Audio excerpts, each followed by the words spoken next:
안녕하세요. 저는 결혼 8년차 30대입니다. 요즘 세상에 계급이라는 건 존재하지 않는다고 하지만 흔히 돈으로 그 급을 나누는 건 흔한 일이 되었는데요. 어린아이들도 흔히 부모의 차나 집으로 서로 비교를 한다고 하던데 이런 것들이 다 어른들이 만드는 게 아닌가 생각을 한답니다. 저는 사실 주변에 그런 사람들이 없다고 생각을 했었는데 결혼을 하면서 생각보다 돈을 따지는 사람들이 정말 많다는 걸 새삼 느끼게 되었어요. 저의 기가 막힌 얘기 한번 들려드리려고 해요. 결혼을 할 때 사실 큰 반대는 없었는데 남편에게 들은 바로는 시모는 남편보다 학벌이며 능력이 좋았던 시동생을 좀 더 신경 쓴다고 했었고 역시나 결혼을 할 때도 그다지 결혼에 관심이 없으셨죠. 다만 저를 조금 더 마음에 들어 하셨던 이유가 있었어요. 솔직히 나는 성현이가 능력도 조금 부족하고 그러니까 결혼이나 제대로 할 수 있을까 했었거든. 근데 어디서 이렇게 능력 있는 애를 데리고 올 줄이야. 상상조차 못했어. 어떻게 대기업 다니는 애가 우리 아들이랑 결혼할 생각을 했니? 아무리 내 아들이지만 요즘은 솔직히 능력도 있고 그래야 만나기도 하고 결혼도 하잖아. 내가 신기해서 그래. 아, 어머님, 보기보다 성현 씨 능력 있어요. 얼마나 열심히 일하고 성과도 많이 내고 있는데요. 어머님께선 더 좋은 곳에 갈 수 있다고 생각하시는 거죠? 저도 그렇게 생각해요. 성현 씨 능력에 비해서는 작은 회사죠. 에이, 객관적으로 말하면 그건 아니지. 어쨌든 한 명이라도 대기업 다니니 다행이네. 우리 둘째 아들은 그래도 중견기업 다녀서 괜찮은데 솔직히 그네는 약간 벌이가 부족하니까 고만고만한 애 데리고 오겠구나 싶었거든. 근데 딱 네가 대기업 다닌다고 하니까 내가 잘 됐다 싶어서 반대도 한 번도 안 했잖아. 다른 건 솔직히 난 아무것도 필요 없어. 돈만 잘 벌면 장땡이지 뭐. 난 니네 집에서 어떻게 허락했나 너무 궁금했어. 상견례에서 물어보고 싶었는데 꼭 참았다니까. 어머님, 그래도 돈보다 중요한 게 얼마나 많은데요. 정현 씨 인성도 좋고 얼마나 착실하고 부지런한데요. 어머님도 아시잖아요. 성현 씨는 앞으로 그 성실함 때문에 더 잘 될 거예요. 저희 집에서도 그런 것 때문에 성현 씨 너무 마음에 들어 했는걸요?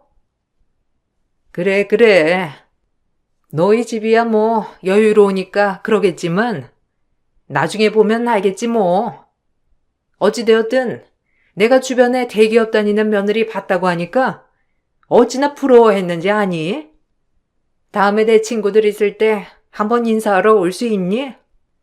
내가 너 시집 온다고 하니까 내 어깨가 한껏 올라간 거 있지?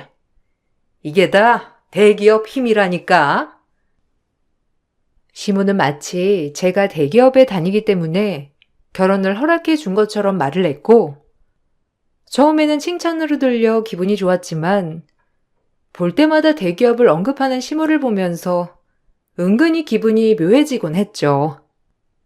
남편의 능력에 비해서 잘난 며느리가 들어왔다며 동네방네 소문을 내기도 했지만 그렇다고 저를 떠받들고 위해 주셨던 것도 아니었는데 결혼을 하자마자 시모는 임신에 대한 압박을 시작했습니다.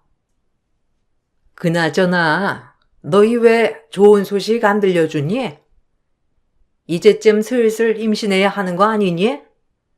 그래도 너희가 30대잖아. 이제 조금 있으면 노산이라니까. 이제부터 열심히 준비를 해야 빨리 아이 낳고 둘째도 낳지. 이러다가 둘째 낳을 때는 노산되면 어쩌려고 그래? 여자는 조금이라도 젊을 때 아이 갖고 낳고 그래야 되는 거야. 어머님, 저희 당분간은 임신 계획은 없어요. 2년 정도는 일에 좀 집중하려고요.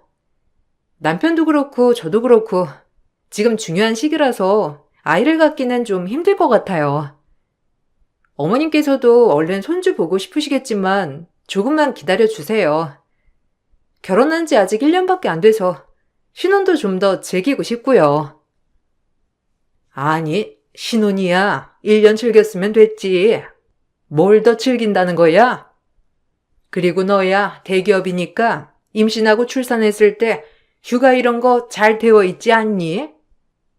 그래서 다들 대기업 하는 거잖아. 결혼을 했으니까 아이 낳는 건 기본으로 해야지. 너희는 무슨 기본도 안 하고 결혼한다고 그랬어?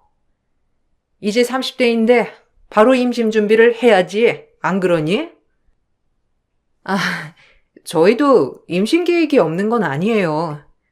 그냥 조금만 있다가 낳겠다고 하는 건데. 그리고 아직 주변에서도 출산 안 한 결혼한 친구들도 많이 있어요. 요즘은 아이도 많이 낳는 게 아니라서 천천히 계획해도 될 것 같아요. 남편도 저랑 같은 생각이에요. 아무리 출산하고 복지가 좋아도 어쨌든 복직은 해야 하고 이후에 아이 돌보는 것도 고민해봐야 하고요. 대기업은 그런 거 잘 되어 있는 거 아니야? 내 친구들 보니까 아이 돌 때쯤 되면 다 어린이집 보내고 그런다더라. 100일 된 아이들도 간다던데? 어차피 어린이집 보내고 학교 보내면서 키우는 거잖아. 아이 하나 낳고 나면 지들이 알아서 크겠지. 나중에 낳으나 지금 낳으나 매한가지야. 그러면 일찍 낳는 게 더 낫지 뭐. 다른 거 이상 있어서 그런 건 아니지? 결혼한 지 1년이 지나는 시점부터 시모의 임신 압박은 점점 더 심해졌고 아이에 대해서 뚜렷하게 계획을 한 것은 아니었지만 급하게 생각할 것은 아니라고 생각했는데 시댁에서 압박이 심해지니 어떻게 해야 하나 고민이 되더라고요. 그러던 중 남편의 회사 사정이 나빠지게 되면서 월급도 밀리게 되었고 결국 직장을 그만두게 되었어요. 남편은 어디든지 취업을 해보려고 했지만 급하게 알아보다 보면 제대로 된 곳에 취업하지 못하고 이도저도 아닌 꼴이 될 것 같아서 차라리 기간을 좀 더 두고 제대로 된 곳으로 취업 준비를 해보라고 남편을 응원해주게 되었죠. 남편이 취업을 준비하는 것도 마음에 들지 않았던 시모는 그 와중에 제가 남편을 지지해줬다는 사실을 듣고서는 저를 생각 없다면서 탓하셨어요. 예, 너는 네 남편이 직장을 그만둔다고 하면 도시락 싸고서라도 말렸어야지. 그걸 그러라고 그냥 두니? 아니, 회사 사정이 좋을 수도 있고 나쁠 수도 있는 거지. 조금 기다리면 괜찮아지지 않겠어? 그러면 사장 입장에서도 기다려준 직원들 고마워서 더 챙겨주겠지. 제 능력에 이제 또 어디 가서 직장을 구한다는 거야? 나이도 나이고 더 어리고 능력 있는 애들이 얼마나 널리고 널렸는데 어떻게 너는 같이 철없이 생각을 해? 어머님, 그래도 남편 요즘 열심히 준비하고 있어요. 솔직히 월급도 밀리고 그렇다고 일을 제대로 시키는 것도 아니고 남편도 나름 스트레스 많이 받아 했었거든요. 그런 곳에서 시간만 허비할 바엔 그만두는 게 낫죠. 지금 안 나오고 버티는 사람들은 아직까지도 월급 못 받았어요. 겨우 그만두겠다고 하고 나온 사람들한테나 챙겨줬지. 아무리 그래도 너희는 결혼까지 했는데 그런 건 생각도 안 하니? 버틸 만큼은 버텨봐야지.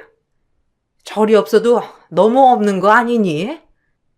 취업 준비를 할 게 아니라 자리가 있으면 아무 곳이라도 들어가야지. 저번에 그리고 내가 소개해준 곳은 왜 안 다닌다고 한 거야? 그래도 내가 너희 생각해가지고 아는 지인들 통해서 알아본 곳인데 너네가 싫다고 하니까 내가 얼마나 민망했는지 알아? 거기는 원래 다니던 곳보다 더 안 좋은 곳이잖아요. 지금 더 나은 상황 만들려고 노력하는 건데 어머님은 너무 남편 능력을 낮게 보시는 것 같아요. 저희 남편 그래도 능력 있고 열심히 하고 있어요, 어머님. 어머님이 소개해 주셔서 감사하긴 하지만 출퇴근 시간도 일정하지도 않고 주말도 없이 일을 해야 하는 건 좀 아니지 않아요? 그러게. 왜 일을 그만둬가지고 지금 이 난리를 겪냐 이 말이야. 그냥 거기서 버티면 되는 걸. 다른 것보다 나는 너한테 너무 실망이야. 어떻게 남편이 그냥 직장 그만둔다고 하는데 알겠다고 하고 받아줄 생각을 하니? 아휴, 이러다가 전에 다니던 곳 잘 되면 어쩌려고 그래? 시모의 바람과는 다르게 남편의 전 직장은 결국 파산을 했고 폐업을 하게 되었어요. 남편은 다행히 일찍 나와서 밀린 월급을 받을 수 있었지만 끝까지 버틴 사람들은 소송까지 해야 했죠. 남편과 저는 처음부터 잘 결정했다고 서로를 위로해줬지만 시모는 그 소식을 전하니 전에 했던 말은 어디로 갔는지 자기가 그럴 줄 알았다고 말씀을 하셨죠. 그러던 와중에 남편은 좋은 곳에 취업을 하게 되었는데 축하 파티를 하기 위해서 시댁에 모이게 되었고 시모는 그 자리에서 눈물을 훔치셨어요. 아유, 내가 얼마나 마음을 조마조마하면서 살았는지 아니? 그래도 우리 집 장남인데 일이 잘 풀리면 얼마나 좋았을까 싶기도 하고 내가 이 고생하면서 살라고 어릴 적부터 그렇게 치열하게 공부시키고 그랬던 것도 아닌데 고생하는 거 보고 있자니 짠하고 내가 너 잘 될 거라고 했지? 엄마가 성현이 너 잘 될 거라고 했잖아. 엄마가 언제 그랬어요? 나 일 그만둔다고 했을 때 제일 뭐라고 했으면서. 오히려 아내가 날 위로해줬지. 그리고 취업 준비나 할 때도 눈치 제일 많이 보게 한 사람이 엄만데 무슨 잘 될 거라고 했다는 거예요? 하여튼 엄마는 진짜 말 바꾸는 건 선수야, 선수. 아니, 내가 언제 눈치를 줬다고 그래? 눈치를 줄 거였으면 내가 아니라 네 와이프가 줬겠지. 솔직히 남편이 직장 그만두면 얼마나 신경이 많이 쓰이겠어. 얘가 너한테는 말은 못해도 나한테 슬쩍슬쩍 말하는 거 들어보니까 너 직장 그만둔 거 마음에 안 들어 했다더라. 그거 속에 감춰뒀으니 얼마나 눈치를 줬겠어. 네? 제가요? 저 그런 적 없어요, 어머님. 남편 월급 밀리고 그러니까 제가 먼저 그만두라고 했는걸요? 어머님이 저한테 철없다 어쩐다 했던 것도 다 그 때문이었잖아요. 내가 언제 그랬어? 내가 우리 큰아들 알아서 잘할 거라고 했잖아. 네가 시집을 진짜 잘 온 거지. 이제 너는 속 편하고 좋겠다. 남편 벌어다 준 돈으로 살림하면 얼마나 편하니? 솔직히 여자들 대기업 다녀봤자 남자들 월급만 하겠어? 시모에 왔다 갔다 하는 언행에 혼란스럽기도 했지만 그냥 그럴 수 있다고 생각을 했었어요. 그러다가 제가 임신을 하게 되면서 시어머니에게는 돈이 최고였다는 걸 알게 되었죠. 남편도 취업을 하고 어느 정도 안정을 찾게 되니 자연스럽게 임신을 하게 되었고 시댁에 그 소식을 전했는데 다른 사람들은 다 축하를 해줬는데 시모만 난리가 났어요. 뭐? 임신을 했다고? 큰애가 취업한 지 얼마나 됐다고? 이제야 큰애한테 용돈이나 좀 받아볼까 했더니만 어떻게 벌써 임신을 했어? 그렇게 임신해라 말할 때는 뭐 늦게 임신할 거라고 큰소리 떵떵 치더니만. 그러고 보니 너희 너무한 거 아니니? 이제는 부모한테 보답할 생각도 좀 해야지. 그동안 그래도 큰애 벌이가 변변치 않으니 내가 뭐라고 말은 못했지만 내 또래 친구들은 다들 아들내한테 용돈 받으면서 그 돈으로 산다더라. 내가 꼴랑 한 달에 50만 원 받으면서 살아서야 되겠니? 애 생겼다고 줄이겠다는 말 하려거들랑 난 절대 안 되니까 그렇게 알아. 엄마는 지금 임신 소식 전하는데 그 말이 나와요? 오랫동안 준비한 거 알면서 어떻게 그 말부터 할 수가 있어요? 그냥 임신했다고 말씀드리는 거예요. 엄마도 얼른 아이 가지라고 하셨잖아요. 근데 갑자기 용돈 줄이라고 하지 말라니 진짜 너무한 거 아니에요? 저 취업하고 나서 월급 얼마 받았냐며 꼬치꼬치 캐물을 때부터 알아봤어야 하는 건데. 내가 뭐 못 받을 돈 받는 것도 아닌데 뭘 그러니? 니들 내가 얼마나 고생하면서 키웠는데 이 정도도 못해? 남들은 부모한테 못해줘서 안달이라고 하는데 너는 장남이나 된 게 뭐 하나 제대로 해주는 것도 없고. 에휴, 됐어. 나중에 아이 낳고 나서 아이 봐달라는 말 하지도 마. 나는 애 못 봐주는 거 알지? 아, 엄마, 제가 언제 애 봐달라고 했어요? 장남 할 거였으면 예전부터 그러셨어야죠. 지금까지 매번 동생만 챙겼으면서 이제 와서 장남은 뭔데요? 내가 와이프 보기 창피해가지고 엄마가 말 안 해도 저희 애 엄마한테 안 맡길 거니까 걱정하지 마세요. 저희는 그동안 월급에서 50만 원씩 시댁에 드리고 있음에도 불구하고 시모는 그것도 모자라다고 불만을 표시하셨어요. 여기에 아이까지 가졌다고 하니 혹시라도 용돈을 줄일까봐 먼저 줄이지 말라고 말을 꺼내시더라고요. 남편은 그 말을 듣고서는 저에게 면목이 없다면서 창피했고 저는 그런 남편이 안쓰럽기까지 했어요. 그 뒤로 시모와의 교류가 줄어들긴 했지만 여전히 시모는 꼬박꼬박 용돈을 받아갔어요.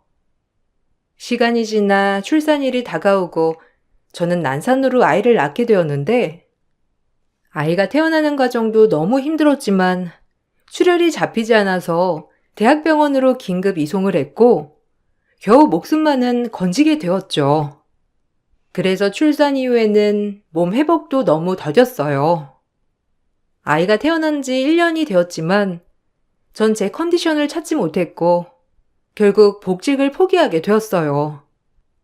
남편과 상의하에 결정한 일이었지만 제가 복직을 포기했다는 소식이 들려오자 시모는 불이 나게 연락이 와서 제 몸 걱정은커녕 회사 얘기를 꺼내셨죠. 너 진짜 회사 그만둔 거 사실이니? 아우, 남들 다 편하게 하는 출산을 왜 너는 힘들게 해가지고. 그래서 휴가 같은 건 연장은 전혀 안 된다고 해. 그래도 너희 회사 대기업인데 어느 정도 유연하게 할 수 있는 거 아니야? 네가 그 회사를 몇 년이나 다녔는데 몸이 아픈 사람을 그렇게 내쳐? 다시 한번 잘 얘기해봐. 그래도 출산한 지 꽤 됐으니 출근은 할 수 있지 않니? 어머님, 저 지금 몸 컨디션 너무 안 좋아서 출퇴근도 힘들어요. 저도 되도록이면 복직해서 근무하고 싶었는데 지금 당장은 무리일 것 같고 아이랑도 좀 더 시간을 보내야 할 것 같아서요. 남편이랑 잘 상의해서 결정한 일이니까 너무 걱정하지 마세요. 너희들이 뭘 한다고 그렇게 결정을 해? 그런 건 연륜 있는 사람들이랑 의논해서 결정하는 거지. 그리고 아이도 태어난 마당에 벌이가 줄어들면 되겠니? 어떻게 몸을 갈아서라도 일을 해야 하지 않겠어? 나는 네 일이 너무 아까워서 그러지. 나중에 너 아이 다 키우고 나면 할 수 있는 일이 많을 것 같지? 그때 되면 다들 할 일 없어서 제대로 된 일도 못하는데 지금 그만두는 게 아깝잖아. 아유, 네가 복을 발로 차니까 내가 말하는 거야. 아이야 태어나면 알아서 크는 거고 원래 출산하면 몸 이것저것 아픈 건데 네가 너무 엄살 부리는 거 아니니? 저 며칠 전에도 쓰러졌어요, 어머님. 아직 휴식이 필요할 때라고 생각이 들어서 저도 쉬려고 하는 거고 저도 일 아깝긴 한데 그렇다고 제가 다른 일 못할 건 없다고 생각이 들어서요. 병원에서도 꾸준히 봐야 한다고 하는데 제 몸도 정상이 아닌데 복직하면 회사에도 민폐잖아요. 나도 몸이 힘들면 한 번씩 어지럽고 그래. 그런데도 잘 지낸다니까? 아니, 다들 너 언제 복직하냐 물어보고 그러는데 어떻게 설명하니? 아이 낳고 나서 퇴직했다고 하면 에휴, 그나저나 아들은 이제 용돈 못 준다고 하던데 그건 그냥 유지하는 거지? 네가 괜찮다고 조금 아끼겠다고 좀 얘기해보면 안 되겠니? 역시나 시모는 용돈이 줄어들까 걱정돼서 제가 복직하지 않는 것에 대해서 반대를 했던 것이었어요. 그동안 아이를 낳고 나서 일을 하지 않으니 시모는 용돈을 받지 않았었는데 제가 복직할 날만 기다리고 있었거든요. 그런데 복직을 안 한다고 하니 바로 꺼낸 건 용돈이었죠. 그동안 나를 어떻게 생각을 했던 것일까 현타가 왔던 것 같아요. 남편은 제 얘기를 듣고서는 시댁을 뒤엎었고 그 뒤로 시모는 돈에 대한 얘기는 따로 꺼내지 않았어요. 그렇지만 그날 이후로부터는 저를 마치 집에서 놀고 먹는 사람처럼 취급을 하셨어요. 아이가 어느 정도 크고 나서는 뜬금없이 전화를 해서는 밥을 차려달라고 하거나 집에 택배가 왔는데 제가 가서 받아달라고 하거나 심지어 소나기가 내리던 날 우산을 안 가져왔다면서 저를 무작정 부르시기도 했죠. 처음에는 그래도 좋은 마음으로 집에 있는 게 저였기 때문에 좋은 게 좋은 거다 생각하고 들어주었지만 점점 시간이 지나면서 저를 마치 언제든지 부려도 되는 하인처럼 생각을 하는 듯 했어요. 한 번은 아이가 아파서 시댁 행사에 참석을 못하고 집에서 아이를 본 날이 있었는데 그날도 시모는 저에게 연락을 해 왔습니다. 애는 좀 어때? 어제보다는 좀 괜찮아졌다고 하던데. 그래도 가족들 다 같이 모이는 자리인데 참석하면 얼마나 좋아? 오늘 너랑 아이 안 오니까 내가 너무 아쉽더라. 오랜만에 친척들도 모였는데 이럴 때 힘들어도 참석하는 게 예의야. 다들 네 안부 묻던데 애가 아파서 못 왔다고 하니까 분위기가 얼마나 쌓이는지 아니? 아, 그래요? 어제보다는 애 컨디션은 좋은데 그래도 아직 밖에 나가기는 무리인 것 같아서요. 열도 좀 있고 남편이 잘 설명을 했을 텐데 밖에 나가기 힘들다고 말 안 했어요? 아이가 아픈데 데리고 가는 것도 좀 아니잖아요. 다음에 컨디션 괜찮을 때는 꼭 참석할게요. 다음에는 무슨 일이 있어도 참석해야지. 며느리라는 자리가 원래 그런 거야. 네가 몰라서 그렇지 내가 얼마나 밖에서 너 커버하느라 바쁜지 아니? 솔직히 다른 사람이 들으면 집에 있는 애가 애 하나 제대로 못 돌봐가지고 아픈 거라고 수군거리는데 내가 그거 해명하느라 얼마나 진땀 뺐는데 막말로 아이 컨디션이 나쁠 이유가 뭐가 있어. 집에서 제대로 먹이면 애가 아플 이유가 있겠니? 시모는 저에게 집에 있으면서 아이를 제대로 돌보지 않았다며 저를 탓했지만 전 그 말을 듣고선 더 어이가 없었어요. 남편은 어릴 적부터 각종 전염병이며 몸도 약해 입원도 수십 번은 더 했는데 전업주부였던 시모의 탓이라 그 누구도 말한 적이 없었거든요. 아이를 돌보는 게 어떤 일인지 제일 잘 알아야 하는 시모가 오히려 절 노는 사람, 아무것도 안 하는 사람 취급을 하니 황당하더라고요. 그러던 중 시동생이 고연봉의 동서와 결혼을 하게 되었어요. 동서는 전문직에 종사하는 사람이었는데 시모는 동서의 직업만 보고서 고연봉을 받는 며느리가 들어왔다며 동네방네 소문을 냈죠. 결혼을 하고 나서도 시모가 저와 동서를 대하는 태도는 확연하게 달랐고 당연히 시모가 절 무시하니 동서와 시동생도 점점 저를 무시하기 시작했어요. 시댁 모임이 되면 동서랑 시동생은 항상 늦게 참석을 하더라고요. 시간을 조정해야 할 것 같아서 말을 꺼내게 되었어요. 안 그래도 오늘 모이면 말을 해보려고 했는데요. 동서랑 서방님이 일 때문에 늦게 오잖아요. 그러니까 저희 모이는 시간도 좀 늦추는 건 어떠세요? 아니면 날짜를 다른 날짜로 하는 것도 괜찮을 것 같아요. 다들 바쁘니까 매번 이렇게 만나는 것도 신경 쓰이고 힘들잖아요. 동서는 어떻게 생각해? 너는 집에만 있는 애가 일찍 만나든지 늦게 만나든지 네가 무슨 상관이니? 바쁜 애들한테 시간 조정하자 어쩌자 하지 말고 그냥 지금 그대로 하면 될 것 같구나. 왜 바쁜 애들한테 그런 사소한 걸로 신경 쓰게 해? 너야 집에 있으니까 언제든지 볼 수 있지만 얘네들은 바쁘면 빠질 수도 있고 늦을 수도 있고 그런 거지. 좀 이해해주면 안 되겠니?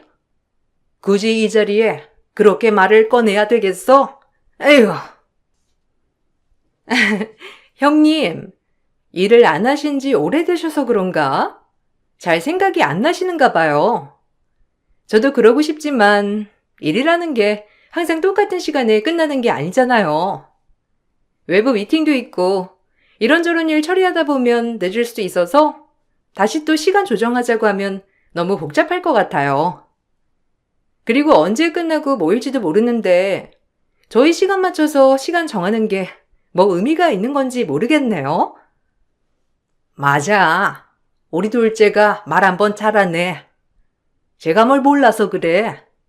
일 안 한 지도 한참 되니까 얼마나 피곤하고 시간 맞추기 힘든 건지 알기나 하겠니? 집에서 살림만 하는 애가 사회생활을 어떻게 알겠어? 둘째니가 좀 이해해. 동서와 시모는 둘이서 저를 비웃었고 전 단지 동서의 편의를 봐주려고 했던 것 뿐이었지만 마치 이해도 안 해주는 나쁜 사람으로 몰아갔어요. 전 얼른 모임이 끝나기만을 바라고 있었고 그렇게 모임이 끝나고 음식을 정리하는데 아무도 도와주지 않더라고요. 저와 남편만 열심히 식기류를 나르고 정리했죠.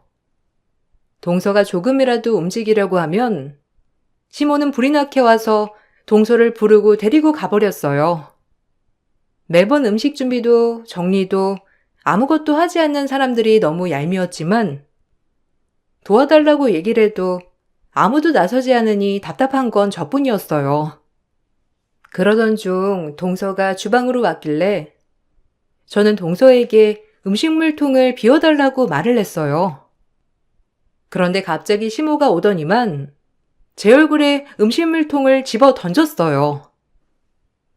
아니, 너는 집에서 맨날 놀고 먹으며 뒹굴거리는 애가 애써 시간 내서 온 바쁜 동서한테 이것저것 시켜 먹을 생각이나 하고 작은 애 왜 시켜? 이딴 구저분한 일은 먹고 노는 네가 해. 어디 할 일이 없어서 대장 노릇하려고 난리야? 너 내가 안 그래도 한번 큰소리 치려고 했어. 아무리 그래도 아무것도 안 하고 집에만 있는 너보다 바쁜 게 네 동서 아니니? 그러면 좀 위해줄 줄도 알고 이해도 해줘야 하는데 하는 거라고는 없는 애가. 지금 뭐 하는 짓이에요? 당신 괜찮아? 어떻게 사람 얼굴에 음식물통을 던질 수가 있어요? 무슨 일인지 들어보지도 않고 무작정 음식물통 던지는 게 어디 있어요? 엄마 진짜 해도 너무한 거 아니에요?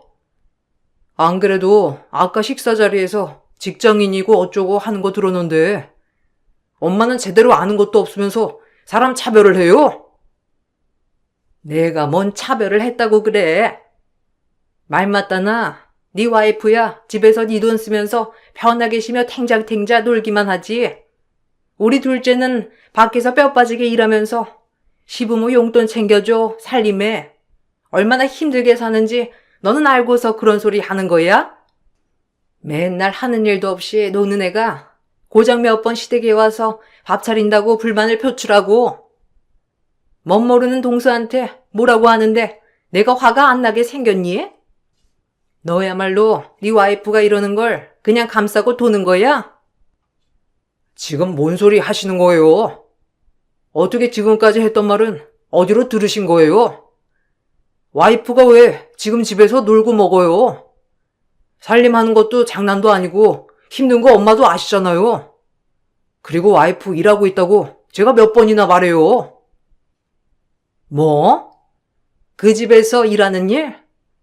고작 집에서 박스나 접고 테이프나 붙이고 이런 일 하는 거냐? 우리 때도 인형 눈알 붙이면서 하나에 1원, 3원 이렇게 벌었는데 집에서 해봤자 그런 일이나 하지. 밖에서 고생하며 일하는 둘째네랑 같겠어? 애당초 버는 돈 없이 갑질한 네 와이프 잘못이야. 버는 돈이 많으면 갑질해도 되나요? 어머님 말이 맞다면 저 여기서 이렇게 설거지나 하고 있을 게 아닌데요? 동서, 뭐 하고 있어? 고무장갑 안 끼고. 이제부터 여기 집은 돈 많이 버는 순서로 일할 거니까 여기서는 동서가 바짝 엎드려서 일해야 되겠네. 제 말에 시몬은 영문을 모르는 표정을 지었고 동서는 너무나 당황해했어요. 사실 전 대기업을 퇴사하고 나서도 제 적성을 살려 프리랜서로 일을 하고 있었죠. 회사에서도 제가 복직하길 바랐던 상황이라 아쉬워했었는데 프리랜서로 활동하면서 외주로 많이 이용을 해주셨고 그러면서 전 여러 가지 업무를 진행했어요. 처음 아이를 낳고 나서 1, 2년은 고생을 했지만 점점 시간이 흐르면서 대기업 직장인 못지않게 벌게 되었죠.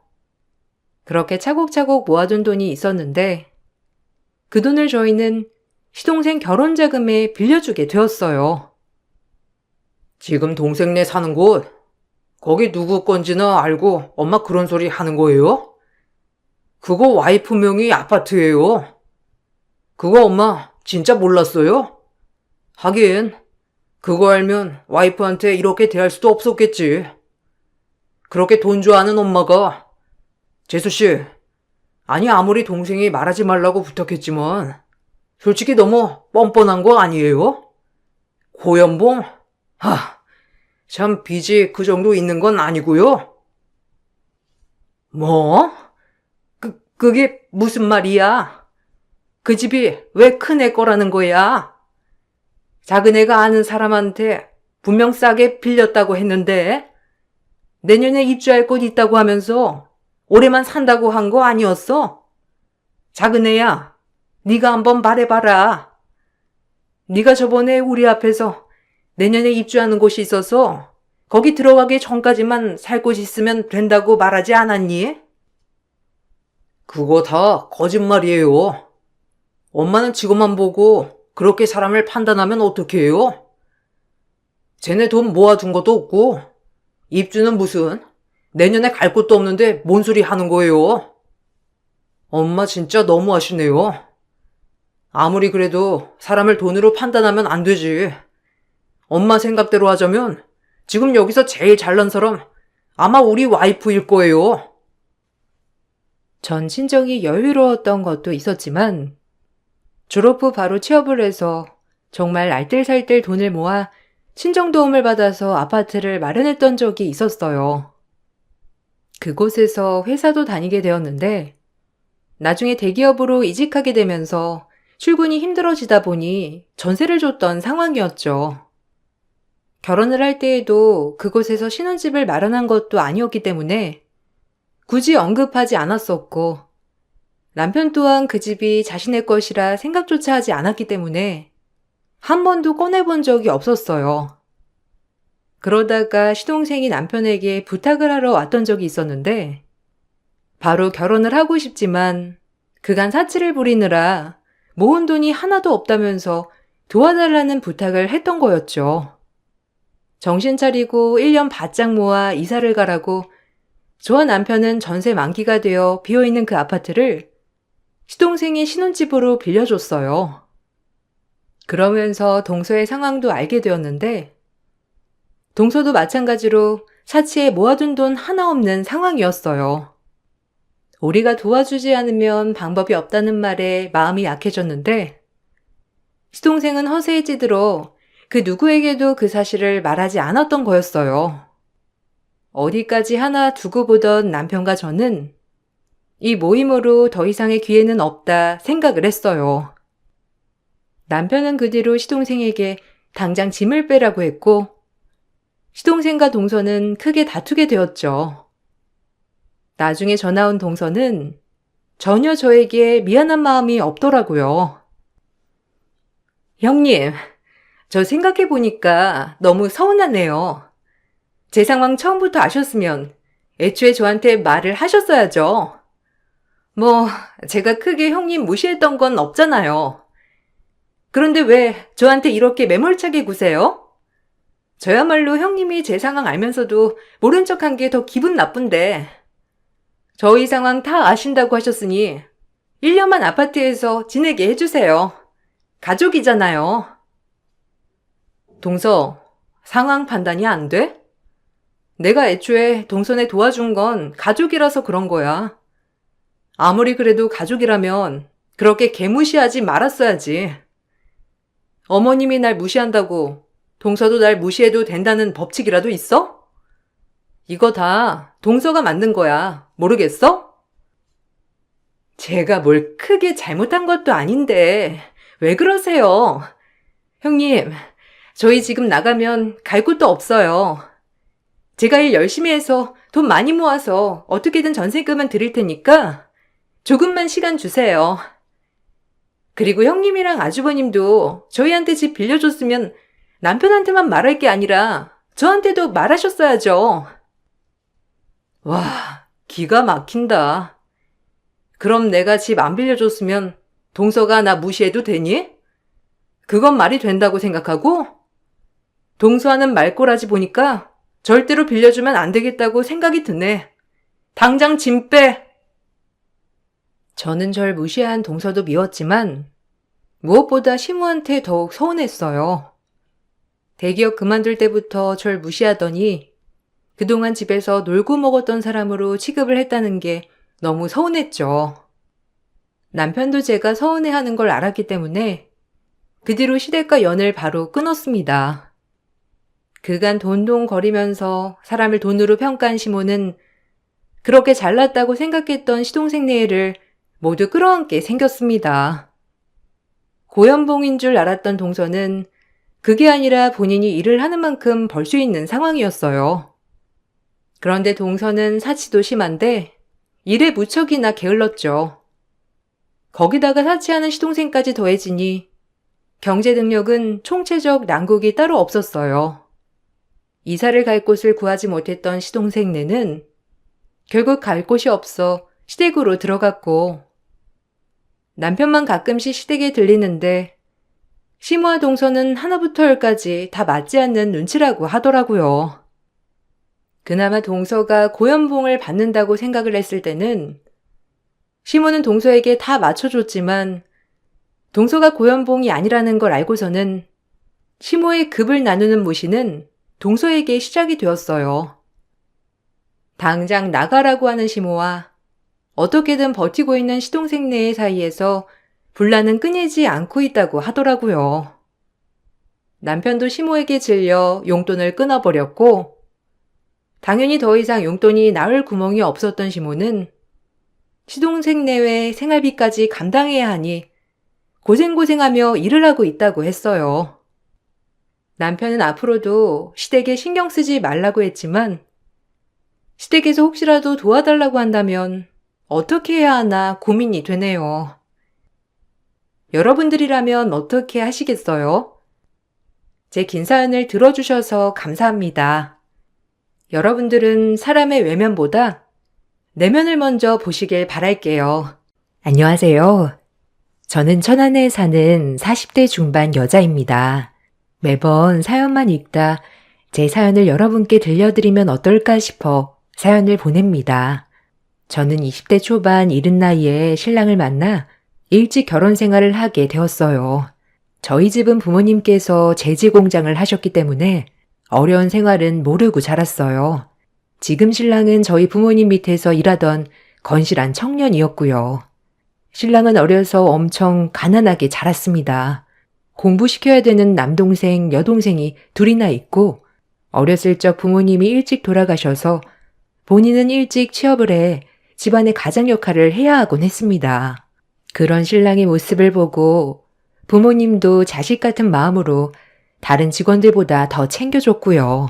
저희 집에 자주 데려와서 밥을 먹이곤 하셨습니다. 어린 나이에 부모님을 잃고 동생들은 자기 자식처럼 챙기는 모습에 저 역시 어른스러운 모습이 좀 특별하게 다가왔네요.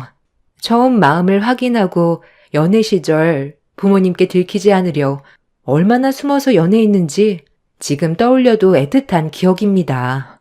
그 숨어서 하는 연애는 얼마 가지 못해 부모님께 들키게 됐지만요. 부모님께서는 신랑을 특별하게 아끼고 생각하신 건 맞지만 딸이 이 남자와 결혼을 하겠다고 하니 심하게 반대하셨습니다. 딸이 아무것도 가진 것 없는 남자에게 시집가 시동생들 뒷바라지나 하며 사는 걸 원하는 부모님은 없으니까요. 계속되는 반대에도 저희는 굳건했어요. 신랑은 저를 절대 고생시키지 않겠다고 저에게 약속했죠. 지금처럼 부모님 밑에서 사는 호사는 못 누릴지언정 제 눈에 눈물 빼는 일은 절대 없겠다고 약속하며 저는 그 길로 가출을 감행했습니다. 참 무모했고 사랑밖에 모르던 철없는 시절이었네요.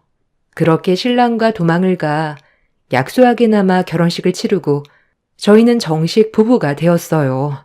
부모님 가슴에 대못을 박는 결혼이었지만 그래도 이 사람과 함께할 수 있어 행복했습니다. 신랑은 그때 닥치는 대로 모든 일을 하기 시작했습니다. 낮에는 공장에, 저녁엔 대리운전에 쉬지 않고 일을 했습니다.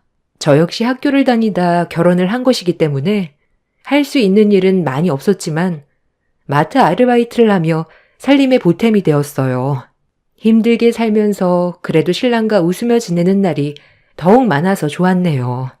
가슴 한켠으론 부모에게 죄송스러운 마음이 있었지만 저희가 잘 살게 되었을 때 꼭 다시 돌아가 용서를 빌어야겠다고 생각하며 하루하루 지냈어요. 그로부터 3년 후 시동생과 신우는 공부를 마치고 사회로 나가니 그나마 저희의 삶이 조금은 더 나아졌습니다. 그때 신랑은 이제 부모님을 찾아뵙고 용서를 구하면 어떻겠냐고 제안을 하였죠. 저 역시 신랑을 반대한 부모님 얘기를 꺼내기 미안해서 꾹꾹 눌러 담고 있었는데 신랑이 먼저 얘기를 꺼내주니 고마웠습니다. 그리고 저희는 부모님을 찾아뵀습니다. 노발대발 하실 줄 알았던 부모님은 왜 이제서야 왔냐며 저를 꼭 안아주셨고 신랑에게 그동안 고생했다고 신랑도 안아주었지요. 제 눈에선 눈물이 멈추지 않았어요. 부모님 반대에 집 나간 딸, 뭐가 이쁘다고 이렇게 따뜻이 맞아주다니요. 그렇게 저흰 쌓여있던 회포를 풀고 맛있는 식사를 하며 부모님과 얘기를 나눴습니다. 얘기를 나누던 중 부모님께서는 하던 일을 접고 고향에 돌아와 아버지의 제지 공장을 제대로 배워 가업을 잇기를 바라셨습니다. 저 역시 부모님과 가까이 살고 싶었던 마음이 컸고 신랑도 열심히 일을 하고 있지만 안정적인 기술을 제대로 배워 가업을 잇는 게 나을 것 같다는 생각을 하는 눈치였고요. 그래서 저희는 부모님의 결정을 따라 가업을 잇기로 결정했습니다. 너희가 그래도 이젠 둘이 잘 살고 있는 건 알지만 그래도 이서방도 제대로 된 걸 배워야 나중에 애도 낳아도 떳떳하지 않겠냐? 내가 자식이 또 누가 있냐? 영희 너밖에 없잖아. 나중엔 다 너 있게 되는 것이니 일을 배웠으면 좋겠다. 그럼. 영희야, 잘 생각해봐라. 너희 없는 3년 네 아빠랑 나 사는 게 아니었다. 오매불망 너 오기만을 기다렸어. 죄송합니다, 장인어른 장모님. 이제라도 아버님 어머님 곁에서 잘 사는 모습 보여드리고 일도 열심히 배울게요. 이렇게 가족 상봉은 훈훈하게 되었고 신랑은 직원이었을 때보다 더 열심히 아버지 공장에서 일을 했습니다. 저 역시 신랑을 도와 일을 했지만 내조에 더 전념했고요. 그렇게 시간이 흘러 임신을 하게 되어 예쁜 딸아이를 낳게 되었습니다.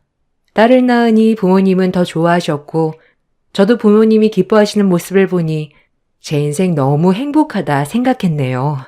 앞으로 닥쳐올 미래에 대해 생각하지 못한 채 말이죠. 행복은 그리 오래가지 않았습니다. 아버지가 뇌출혈로 쓰러지시고 갑작스럽게 돌아가셨기 때문이죠. 아버지가 돌아가시자 집안은 점점 기울기 시작했습니다. 갑작스레 아버지 대신 신랑이 회사를 온전히 맡게 되었죠. 어머니가 어느 정도 실질적으로 내부에 대해 알긴 했었지만 기술적인 부분 때문에 그랬죠. 여보, 이제 당신이 회사를 잘 이끌어가야 해. 돌아가신 아빠 대신해서라도 당신이 책임질 게 많을 거야, 아마. 당연하지. 장인어른 못까지 내가 더 잘 이끌어 나갈게. 당신은 옆에서 장모님만 잘 다독여줘. 얼마나 상심이 크시겠소. 고마워. 옆에서 내가 도울게. 회사 운영에 관해서 힘든 거 있으면 엄마랑 나한테 언제든지 말해줘. 이제 당신이 가장이야. 신랑은 그렇게 마음을 다잡고 저는 상심이 큰 엄마 옆에서 위로하며 하루하루 보냈습니다. 엄마도 어느 정도 안정을 찾아갈 무렵 어느 날 친구에게 연락 한 통이 왔습니다. 무려 고등학교 친구였죠. 뜬금없는 연락에 놀래서 답장을 했죠. 어머, 연미야, 네가 무슨 일이야? 너무 반갑다. 잘 지내고 있었어? 너 결혼했었다는 소식은 들었는데 내가 정신이 없다 보니. 아니야. 아버지 돌아가셨다는 소식 들었어. 동창회 한 번을 안 나오니 어쩜? 너무 궁금하다 얘. 잘 지내는 거지? 언제 한번 봐. 그냥 엄마 옆에서 힘이 돼드리고 있지 뭐. 그래, 언제 한번 보자. 너무 보고 싶다. 너도 무슨 일은 없고? 난 잘 지내고 있지. 말 나온 김에 내일 어때? 내가 내일 너네 동네에 갈 것 같거든. 이렇게 말 나올 때 봐야지. 그래야 얼른 만나지. 그래 좋아. 내일 나도 딸 유치원 보내고 나면 한결 시간 생기니까 점심쯤 만나서 밥이나 먹자. 점심도 괜찮지? 그렇게 오랜만에 연락이 닿은 친구 연미와 당장 내일 보자는 약속을 잡았죠. 연미는 저의 고등학교 때 같은 반 친구입니다. 같은 반이기 때문에 친하게 지냈다. 성인이 되어 자연스레 멀어진 친구였죠. 그렇게 소식이 없이 지내다 아무래도 저희 아버지 부고 소식을 동창회에서 듣고 제 전화번호를 물어물어 연락을 했던 모양이었어요. 그래도 마음이 안 좋아 연락을 먼저 해준 친구에게 고마운 마음이었습니다. 그렇게 연미와의 약속을 잡고 연미를 만나는 날이 되었어요. 어머, 너무 반갑다. 어쩜? 더 이뻐졌니? 결혼했다는 소식은 들었는데 신랑은 잘해주고? 아이는 없는 거야? 응? 뭐 그냥. 넌? 어떻게 지내니? 어쩜 그렇게 소식을 딱 끊어. 내가 너 얼마나 궁금해했는데 그때 그 남자랑은 결혼했다며? 동창회도 한 번을 안 나오고 다들 너 궁금해하는데 이제 좀 동창회 좀 나와라. 얼마나 보고 싶었는데. 고마워. 응, 나 신랑이랑 잘 살고 있지. 지금은 신랑이 아버지 돌아가신 뒤로 가업이어서 일은 계속하고 있어. 엄마도 내가 모시고 있고. 아무래도 엄마 혼자 계시는 게 너무 마음에 쓰여서 같이 있는데 내 마음도 편하고 신랑도 본인 어머니처럼 잘 모시는 거 있지? 아무래도 어려서부터 아빠 엄마가 안 계시다 보니까 옆에서 우리 엄마 아빠가 많이 챙겨주기도 했잖아. 그럼 당연히 그래야지.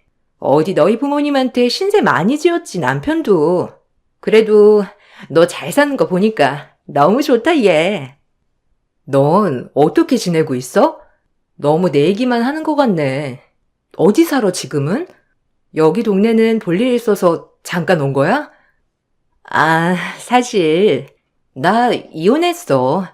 결혼해서 알고 보니 빚도 많았고 매일 술만 마시고 사는 게 아니었어.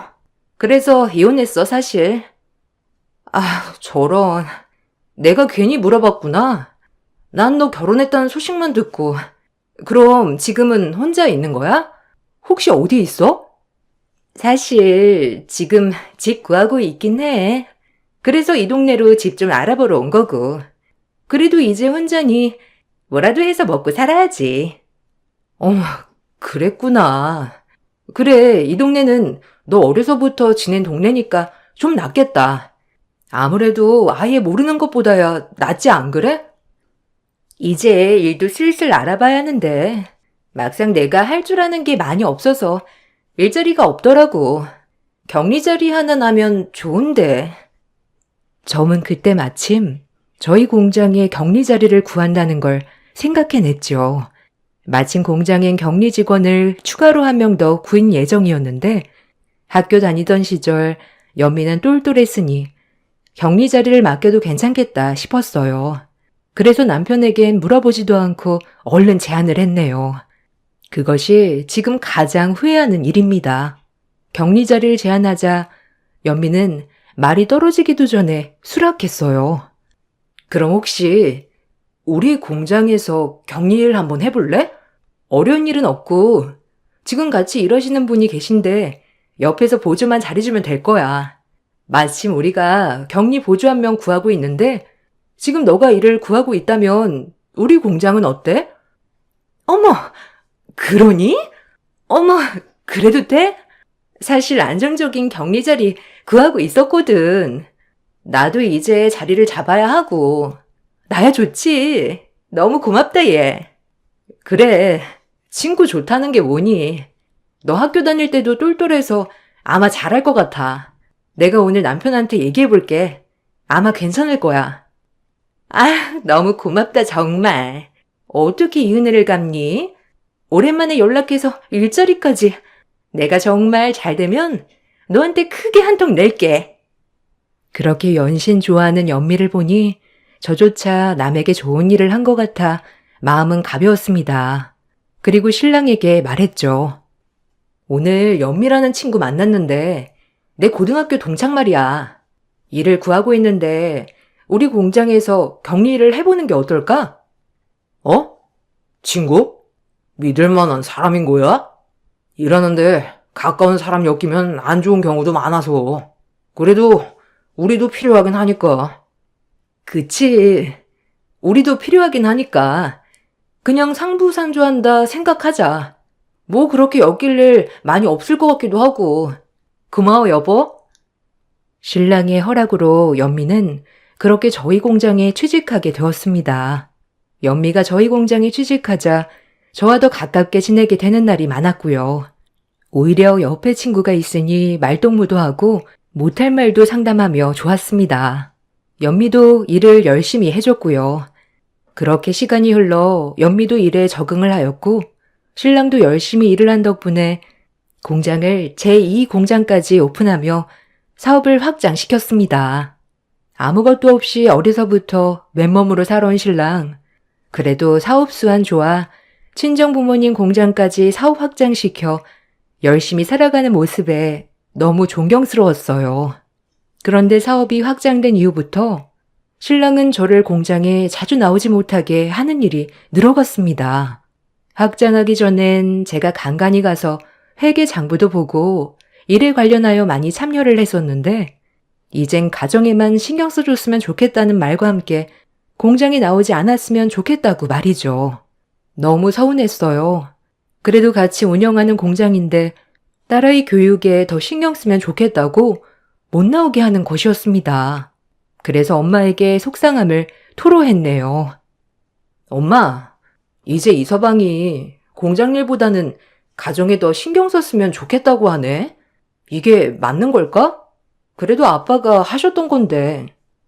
그래도 이 서방이 사업 수완이 좋아. 사업도 확장시키고 너 위해서 지금이라도 쉬었으면 좋겠다 싶어 말한 거 아닐까? 그치. 그 사람이 당연히 나 쉬라는 식으로 말했는데 이젠 내 도움이 하나도 필요 없다고 들려서 속상하네. 괜한 마음인가? 에휴, 좋게 생각해요. 그래도 이 서방 같은 사람이 어딨냐? 일도 잘하고 가정에도 충실하고 나한테도 잘하는 거 봐라. 너네 결혼 처음에 그렇게 반대했던 게 난 이서방 볼 때마다 미안해. 우리 딸 고생할까 봐 그랬던 건데 좋게 좋게 시켜줄걸. 에이, 엄마는 무슨 언제적 얘기를 하는 거야. 이서방도 엄마 아빠 마음 알았을 거야. 에휴, 괜히 얘기했다. 나 위해서 한 얘긴데. 그래, 무조건적으로 믿어줘. 이서방 같은 사람 없다, 요새. 엄마는 이제 죽어도 여한이 없어. 지금은 너 잘 사니까. 엄마에게 고민을 털어놓고 나니 신랑이 나를 위해서 그랬다는 걸 느끼고 신랑을 전적으로 응원해주고 내조에 전념해야겠다 생각했네요. 그렇게 공장 일은 뒤로 한 채 딸 교육에 전념하는데 오래 일하던 경리가 그만둔다며 저에게 밥 한 번 사달라고 연락이 오더군요. 아빠가 살아계셨을 적 멤버이기도 하고 연미 선임으로 있던 분인지라 갑자기 그만둔다고 하니 마음이 이상하기도 하고 조금이라도 설득하려 만나게 되었습니다. 회사 일은 손 뗀 지 오래지만 그래도 오래 알고 지낸 직원이니까요. 어머, 그만둔다니 무슨 일이에요? 혹시 무슨 사정이 생겼나요? 회사도 점점 커지고 우리는 꼭 윤정 씨가 필요한데. 아, 사모님한테 죄송하네요. 그래도 끝까지 숨길 수는 없어. 그만두기 전에 말씀은 드려야 할 것 같아서요. 이렇게 뵙자고 했어요. 아니, 무슨 일이 있었어요? 윤정 씨가 이렇게 갑자기 그만둘 사람이 아닌데 혹시 회사에 안 좋은 일이 생긴 거예요? 사모님, 놀라지 말고 들으세요. 신연민 씨 얼마나 믿으세요? 아니, 사장님은요?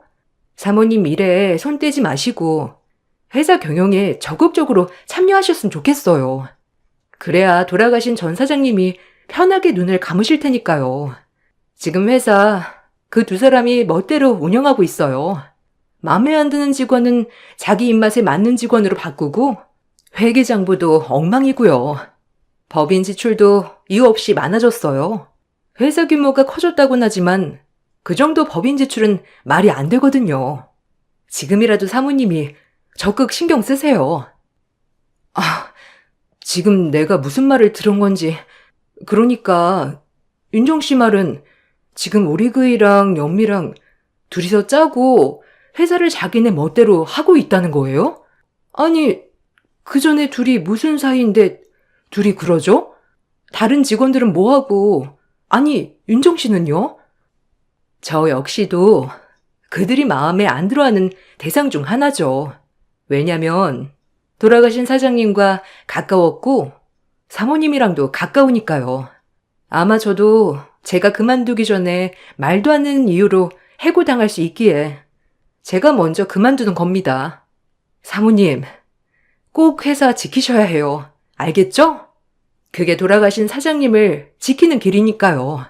이 공장이야말로 돌아가신 사장님의 혼이 담긴 것 아니겠어요? 아, 지금 뭐가 뭔지 너무 혼란스럽네요. 윤정 씨, 일단 모른 척 해주세요. 오늘 저 만난 것도요. 제가 더 정확하게 알아볼게요. 너무 혼란스러웠습니다. 잘 돌아가고 있던 회사를 신랑이 그런 식으로 운영해 오고 있고 아버지가 살아계실 때 남아있던 직원들은 거의 말도 안 되는 이유로 해고시키고 마음에 드는 직원으로 교체 중이라니요. 그리고 연미랑은 무슨 사이길래 둘이 그러는지 집에 와 딸아이 자는 모습을 보며 많이 울었습니다. 지금껏 제가 믿고 살았던 신랑이 제가 알던 신랑이 맞나 싶었죠. 그래서 저에게 공장에는 나오지 말라고 했던 거구나 싶어 많이 허탈했네요. 지금부터 연미와 신랑이 무슨 일을 꾸미는지 알아야 했죠. 일단 신랑에게 비밀로 하고 신랑의 행동 하나하나 추적해야겠다고 생각했습니다. 그리고 다음 날이 되어 출근하는 신랑을 뒤쫓아 다녔죠. 역시 윤정 씨 말대로 연미랑은 보통 사이가 아니었어요. 아마 꽤 깊어 보이는 사이 같았고요. 밥도 둘이만 따로 나가 먹으러 다니고 밥 먹고 나왔을 때 팔짱 끼는 모습하며 그냥 연인 사이라고 해도 믿을 뻔했네요. 믿었던 신랑 그리고 제일 친한 친구의 바람이라 정말 하늘이 무너지는 것 같았습니다. 이젠 아무도 믿어서는 안 되겠다 생각했어요. 신랑만 믿고 있는 친정엄마를 생각해서라도 제가 회사에 뛰어들어야겠다고 다짐하였어요.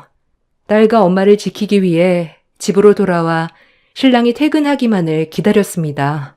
퇴근하고 온 신랑에게 공장 일을 본격적으로 할 것이라고 선전포고를 하기 위해서였죠. 신랑은 아무렇지도 않은 평소처럼 다정한 얼굴을 하고 퇴근을 하였습니다. 제 몸에 소름이 끼치는 순간이었어요. 나왔어. 장모님, 저 왔습니다. 우리 공주님, 오늘 공부 열심히 했나? 아, 힘들다. 오늘은 바빠서 그런지 더 지치네. 왔어? 밥은 먹었고? 일단 씻고 밥부터 먹자. 할 얘기도 있고. 아참, 윤정 씨 그만둔다고 하던데 자기 뭐 알고 있는 거 있어? 윤정 씨가 그래? 그만둔다고는 하더라고, 참. 아니, 나야 모르지, 뭐. 나이도 있고 본인 회사도 아니니 다들 열정 없는 거 아니겠소? 영미 씨가 있으니 그래도 회사는 괜찮을 거야. 자기 친구 일 하나는 정말 잘하거든. 자기도 너무 회사 일은 신경 쓰지 마. 어떻게 신경을 안 써? 윤정 씨는 아빠가 계셨을 때부터 믿고 맡겼던 직원인데. 그래서 말인데 회사 일 다시 시작할까 해? 뭐? 아니, 정민이 교육은 어쩌고. 이제 고학년 되면 더 엄마 손이 필요할 텐데 회사 일은 신경 쓰지 말라니까. 난 당신이 정민이 교육에 힘썼으면 좋겠는데. 장모님도 예전 같지 않잖아. 몸도 많이 쇠약해지셨고 자기는 가정을 돌보는 게 나을 것 같은데. 기어코 말리더군요. 딸아이 교육과 요즘 부쩍 쇠약해진 엄마의 건강관리를 위해서요. 이쯤 되니 정말 화가 났습니다. 자기 왜 이렇게 내가 회사 나가는 거 말리는 거야? 나한테 비밀 생긴 거 아니지? 자기가 이렇게까지 날 말리니까 의심스럽네. 아니, 무슨 말을 그렇게 해? 난 당신이 내조에도 전념하라는 말이지. 지금 회사 확장에 내가 얼마나 신경 쓸 게 많은 줄 알아? 아무튼 난 나갈 거야. 회사 윤정 씨도 그만둔 마당에 우리 아빠 회사인데 가만히 있을 순 없지. 아무래도 내가 나서야겠어.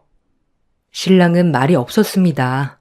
아무래도 머리를 굴리는 것 같았어요. 계속 못 나오게 하면 의심받을 테니까요.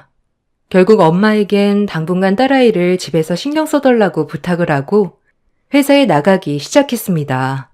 회사에 나가니 연미도 그렇고 신랑도 그렇고 아예 눈도 마주치지 않고 일만 하더군요. 일단 이렇게 일단락 되는 건가 싶었죠. 남편과 연미 사이는 시간이 지나면 소원해질 거라고 생각했고 불륜까지는 들추고 싶지 않았어요. 그동안 저희를 위해 몸바쳐 일한 남편, 한 번쯤 눈 감아주고 싶었던 마음과 우리 딸, 우리 엄마를 생각하면 그냥 나 혼자 넘어가자라고 생각했네요. 정말 미련하고 미련한 짓이었지만요. 이제 회사의 모든 보고들을 저에게 먼저 컨펌받고 사장에게 들어가는 수순이다 보니 남편도 어쩌지 못했어요. 연미는 나날이 표정이 안 좋았습니다.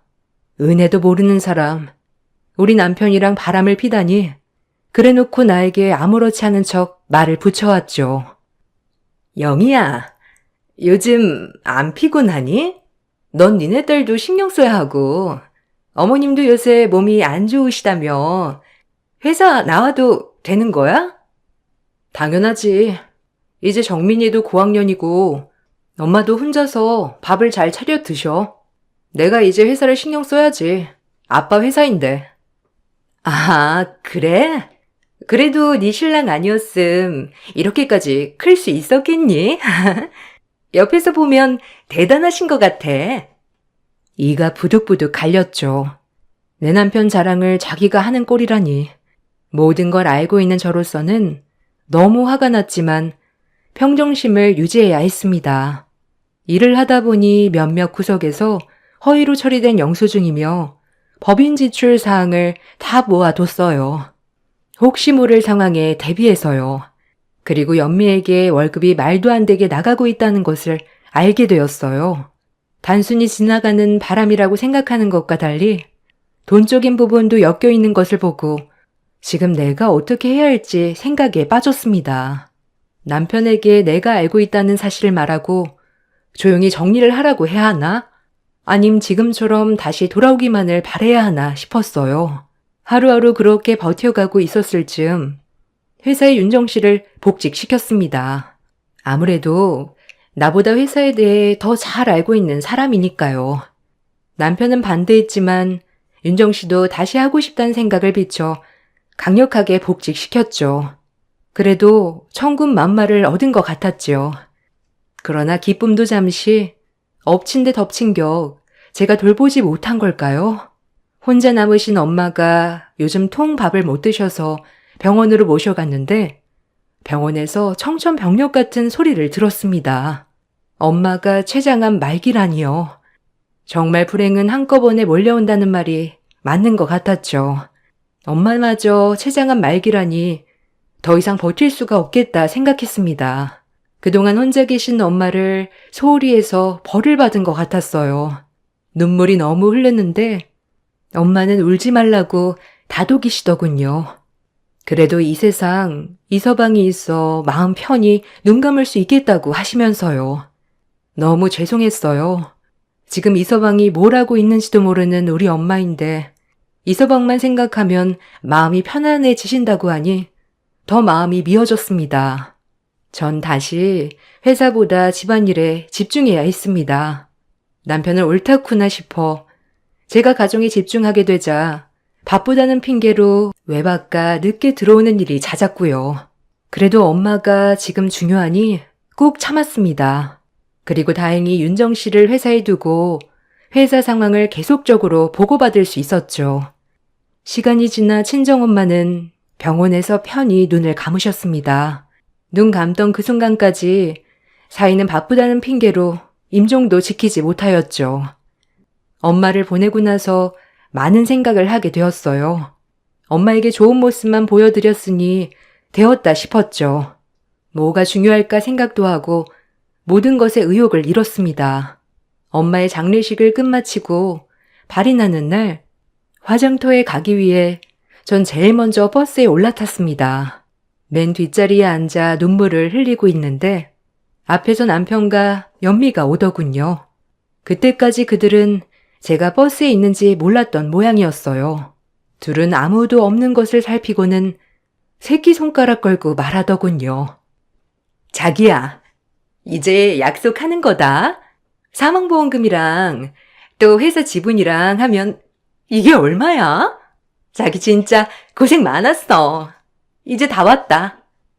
자, 약속. 애엄마 모르게 빼돌린 거라 장모 사망보험금이랑 다 내 통장에 들어오기로 했으니까 걱정은 안 해도 돼. 돈 욕심 많은 사람도 아니고 그냥 사망보험금도 내 통장에 들어오는 거 가지고 뭐라 할 사람 아니거든. 얼마나 나를 믿는데. 영희한테 미안하지만 내 인생 자기를 만난 게 큰 축복이야. 아, 정말. 어머님 고맙습니다. 눈 감아주셔서요. 자기는 내가 숨 쉴 수 있는 구멍이야. 얼마나 갑갑한데 그 집구석. 아주 공주처럼 자라서 사는 내내 숨 막혔다고 아주. 하늘이 무너지는 기분이었습니다. 그동안 다정다감하고 저희 부모님을 살뜰히 생각했던 남편이 저런 얼굴이었다니 이가 갈렸습니다. 이제 눈 감고 남편이 돌아오기만을 기다리면 안 될 것 같았어요. 그리고 평생 내가 믿고 살았던 남자 무너뜨려야겠다고 생각했습니다. 화장을 마치고 다독여주는 남편을 뒤로 한 채 잠깐 나갔다 온다고 하고 변호사 사무실부터 찾았네요. 알고 보니 남편이 빼돌린 재산이랑 엄마 사망보험금까지 다시 가져올 수 있는지 저에게 위자료랑 정신적 피해보상 금액까지 전부 상담하고 나왔습니다. 불행 중 다행인 건 회사 지분은 저에게 더 많이 있어 이건 변호사님이 걱정 안 해도 된다고 하셨고 그동안 횡령한 금액이랑 사망보험금 반환 여부를 진행해 주신다고 하셨죠. 그리고 천천히 불륜 증거를 수집해야 한다고도 하셨어요. 처음 해보는 일이었지만 회사엔 믿을 만한 윤정 씨가 있었고 기꺼이 이혼을 한다면 증언을 해줄 수도 있다고 했어요. 윤정 씨는 아빠가 살아계셨을 때 제일 아끼던 직원이기도 했고 그런 윤정 씨는 사장님을 생각해서라도 꼭 제 편이 돼주고 싶다고 했습니다. 이제 나는 혼자다라는 생각을 가지고 이 싸움에 뛰어들었네요. 남편과 친구가 나누는 문자 상당 부분 횡령 금액이 친구 통장으로 입금된 것을 토대로 불륜 증거를 하나하나 모았어요. 어느덧 다 모아지기 시작했을 때 남편에게 이혼 소장을 집어 던졌습니다. 그리고 회사에서 나가줄 것을 요구했어요. 다른 말 하지 않을게. 눈 감으려고도 했고 이혼해 보려고도 했는데 도저히 못 참겠다. 당신이 지금 내 친구랑 바람을 피는 것도 모자라서 회사 돈을 횡령해? 제정신이야? 넌 이제 정민이 아빠도 아니야. 부끄러운 줄 알아. 알겠어? 이혼해. 너 지금까지 내 뒷조사 하고 다녔냐? 증거 있어? 너 그거 정신병이야. 바람이니 뭐니 네 친구랑 내가 같이 일하니까 그런 망상이 들렸나 본데 지금 네 심리 상태가 그러니까 이번 한 번은 용서해 줄게. 그러니까 정신 차려. 이제 너 갈 데는 있고? 정신은 당신이 차려야지. 그동안 모은 증거들 그리고 횡령한 부분 다 있어. 이미 변호사 제출 끝났고 곧 압수수색도 들어올 거야. 당신에 대해서 합의 없어. 우리 아빠가 애써 만든 회사 이렇게 더럽히고 있었다는 거 나 용서 절대 안 해. 알겠어? 내가 키운 회사야, 알아? 내 회사라고. 니네 아빠 엄마 그늘에서 벗어난 지가 언젠데 이제 와서 아빠 회사라는 거야? 그래. 당신이 그런 인성인 거 진작 알았어야 했는데 뭘 보고 자랐겠어. 당신은 기다려. 이제 당신 무너뜨릴 테니까 두고 봐. 그리고 전 친구에게도 상간소송을 걸었습니다. 친구는 상간녀 소송을 듣자마자 저희 집에 찾아와 뻔뻔하게 나오더군요. 네 남편 숨쉬게 해준 게 누군데? 그리고 너도 알았다며? 이제 와서 왜 소송 거는 건데? 내가 옆에서 서포트를 잘해줘서 이만큼 큰 것도 모자라서 어디서 회사를 꼴꺽지가 삼키려고 해? 아주 웃기는 짬뽕 아니야? 당장 취소해, 소송. 개념이 없는 거야? 아니면 내가 없는 거야? 야, 너 상간녀야. 이게 어디에서 훈계질이야? 나 충분히 참고 있으니 그만해. 아, 참나. 네가 뭘 참아. 웃겨 정말. 넌 네가 학교 다닐 때부터 얼마나 재수 없었는지 모르지? 회사 어떻게 다니라고 소송이야. 신랑과 친구의 배째라는 식의 말에 저는 너무 화가 났습니다. 그래서 변호사님이 어떠한 경우에도 폭력은 안 된다고 했으나 참지 못하고 친구를 작살내 놨습니다. 그동안에 쌓인 울분이 한순간에 터져나와 저를 주체할 수 없었네요. 저도 싸울 수 있다는 것을 보여주었어요. 저에게도 이런 파워가 있는지 이날 처음 알았습니다. 친구가 반격을 했지만 팔이긴 저를 못 당했어요.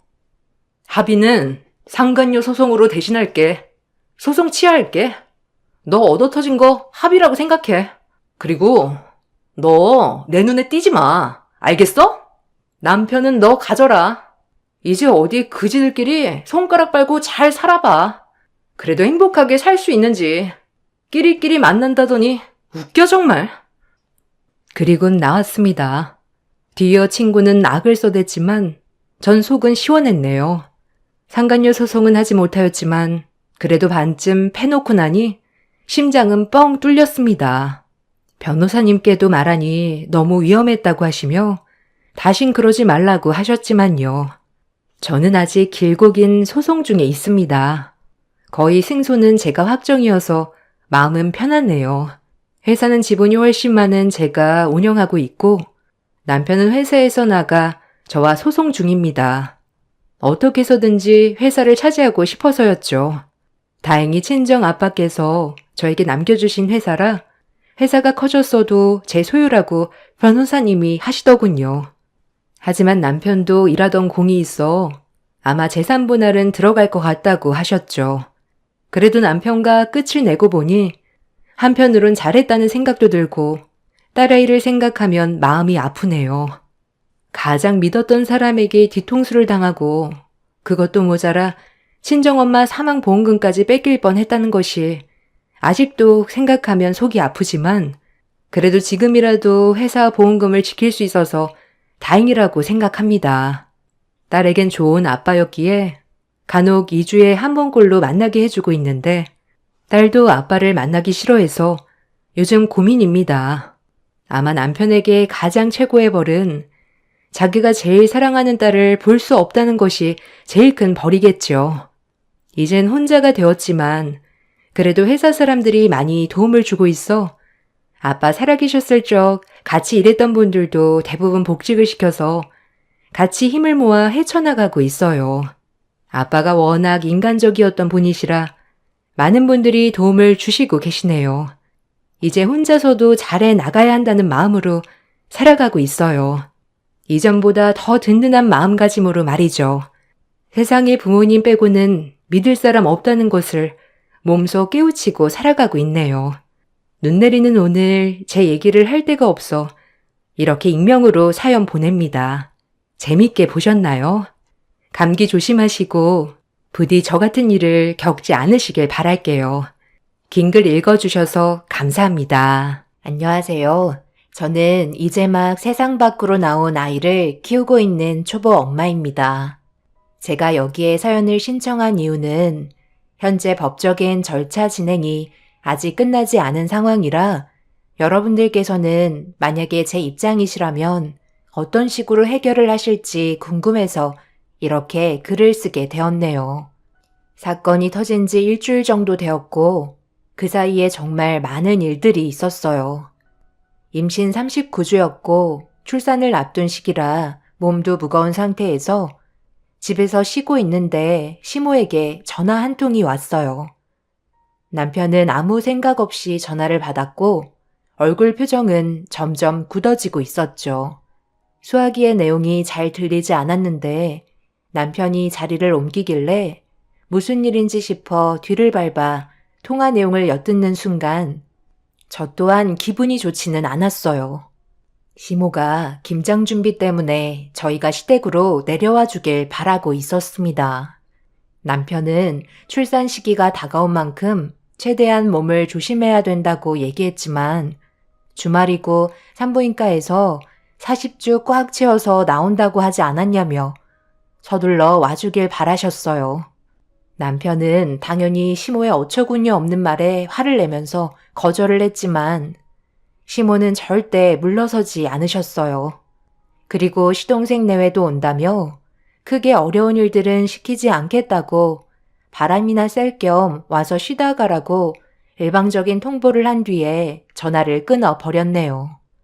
시모의 성격은 직설적이고 한번 정한 결정은 절대 꺾으려 하지 않으시기 때문에 어쩔 수 없이 시댁에 가야만 했어요. 뒷감당을 할 수 없을 만큼 큰일이 벌어질 수도 있었거든요. 다혈질을 가지고 계셔서 괜히 심기를 건드리는 것보다 한번 다녀오는 게 오히려 불화를 만드는 일을 피할 수 있는 길이었네요. 그렇게 남편과 시댁에 가야만 했고 3시간을 달려 도착을 하니 벌써 마당에는 시모가 김장 준비에 한창이셨어요. 눈앞에 쌓여있는 배추들을 보니 앞이 캄캄했고 주말 동안 아무 일 없이 잘 지나가기를 바랬습니다. 시모는 저희를 보자마자 서둘러 환복하고 밖으로 나오길 재촉하셨네요. 작은 방에 너희들이 입을 옷 준비해 놨으니까 퍼뜩 갈아입고 나오거라. 오늘 내일 이틀간 다 끝내려면 시간이 없다. 작은 애들은 아침 일찍부터 와선 일손 도와주고 있었다. 도원아, 너희 형 왔다. 퍼뜩 나와서 엄마가 시킨 것 좀 해라. 엄마는 지금 저희 상황을 잘 알고 계시면서 꼭 이렇게까지 하셔야 했어요. 이 사람 임신 39주이고 곧 출산한다고요. 그걸 내가 모르니? 그래서 출산하기 전에 서둘러 끝내자고 하는 거 아니야. 내가 많이 도와주면 되잖아. 형수님 오셨어요? 배가 많이 부르셨네요. 우리도 좀 전에 왔어요. 저희는 시장에 좀 다녀와야 할 것 같아요. 김장하는데 필요한 몇 가지 재료를 좀 더 사야 해서 후딱 다녀오도록 할게요. 그럼 형도 고생 좀 해줘. 한 2시간 뒤에 올 거야. 시동생 내외는 아침 일찍부터 와서 일손을 도왔다는데 제가 봤을 때 손 하나 까딱하지 않아 보였어요. 시모가 밖에서 부르는 소리에 부랴부랴 나온 듯 보였죠. 옷도 환복하지 않았고 그냥 놀러 온 듯한 모습 그대로였습니다. 동서도 임신을 한 상태라 어느 정도 배가 불러온 상황이었어요. 6개월 정도 되었고 뱃속의 아이가 아들이라는 소식을 접할 수 있었습니다. 그런데 제 뱃속의 아이는 딸이었죠. 그래서 그런지 시모는 시동생 내외를 좀 더 챙겨주는 느낌을 받았었지만 티날 만큼 차별하신 건 아니시기 때문에 크게 서운한 건 없었습니다. 그런데 결혼 이후 처음으로 시모는 제 마음에 송곳을 찌르셨어요. 시동생 내외는 식재료를 사려고 시장으로 급하게 출발했고 저희 부부는 시모가 준비해준 옷으로 환복한 뒤에 마당으로 나와 시모의 일손을 도왔습니다. 남편은 만삭인 제가 할 수 있는 일이 거의 없다는 걸 알곤 그냥 옆에 있으라고 얘기했는데 남편의 말이 끝남과 동시에 시모는 저를 부르셨어요. 그리곤 선반 위에 수북이 쌓여있는 식재료들을 전부 다 올려 놓으셨습니다. 만삭이다 보니 앉아서 일하는 것보다 서서 일하는 게 아무래도 덜 무리가 올 거다. 너는 그래도 딸이라서 만삭인데도 배가 많이 부른 게 아니지. 막내 며느리는 6개월인데도 아들이라 벌써 배가 남산만하게 불러와서 많이 힘들어하는 것 같더라. 여기 서서 시애미가 선반에 올려주는 식재료들 전부 다듬고 있거라. 움직이지 않아도 되니까 편하고 좋을 거야. 어때? 괜찮지? 엄마는 지금 무슨 말이 듣고 싶으셔서 그런 말씀을 하시는 거예요? 어찌됐든 재수 씨는 임신 6개월밖에 안 되었고 이 사람은 이제 곧 오늘 내일 한다는 거 잘 알고 계시잖아요. 그런데 지금 선반에 쌓여놓은 식재료 전부를 다듬으라고요? 야채들 부피가 커서 그러는 거지. 하다 보면 금방 한다니까. 그게 무리할 만큼 시키는 것도 아닌데 너무 예민한 거 아니니? 잔말 말고 어서 움직이도록 해라. 입 털고 있을 시간에 벌써 몇 개는 다듬었겠다.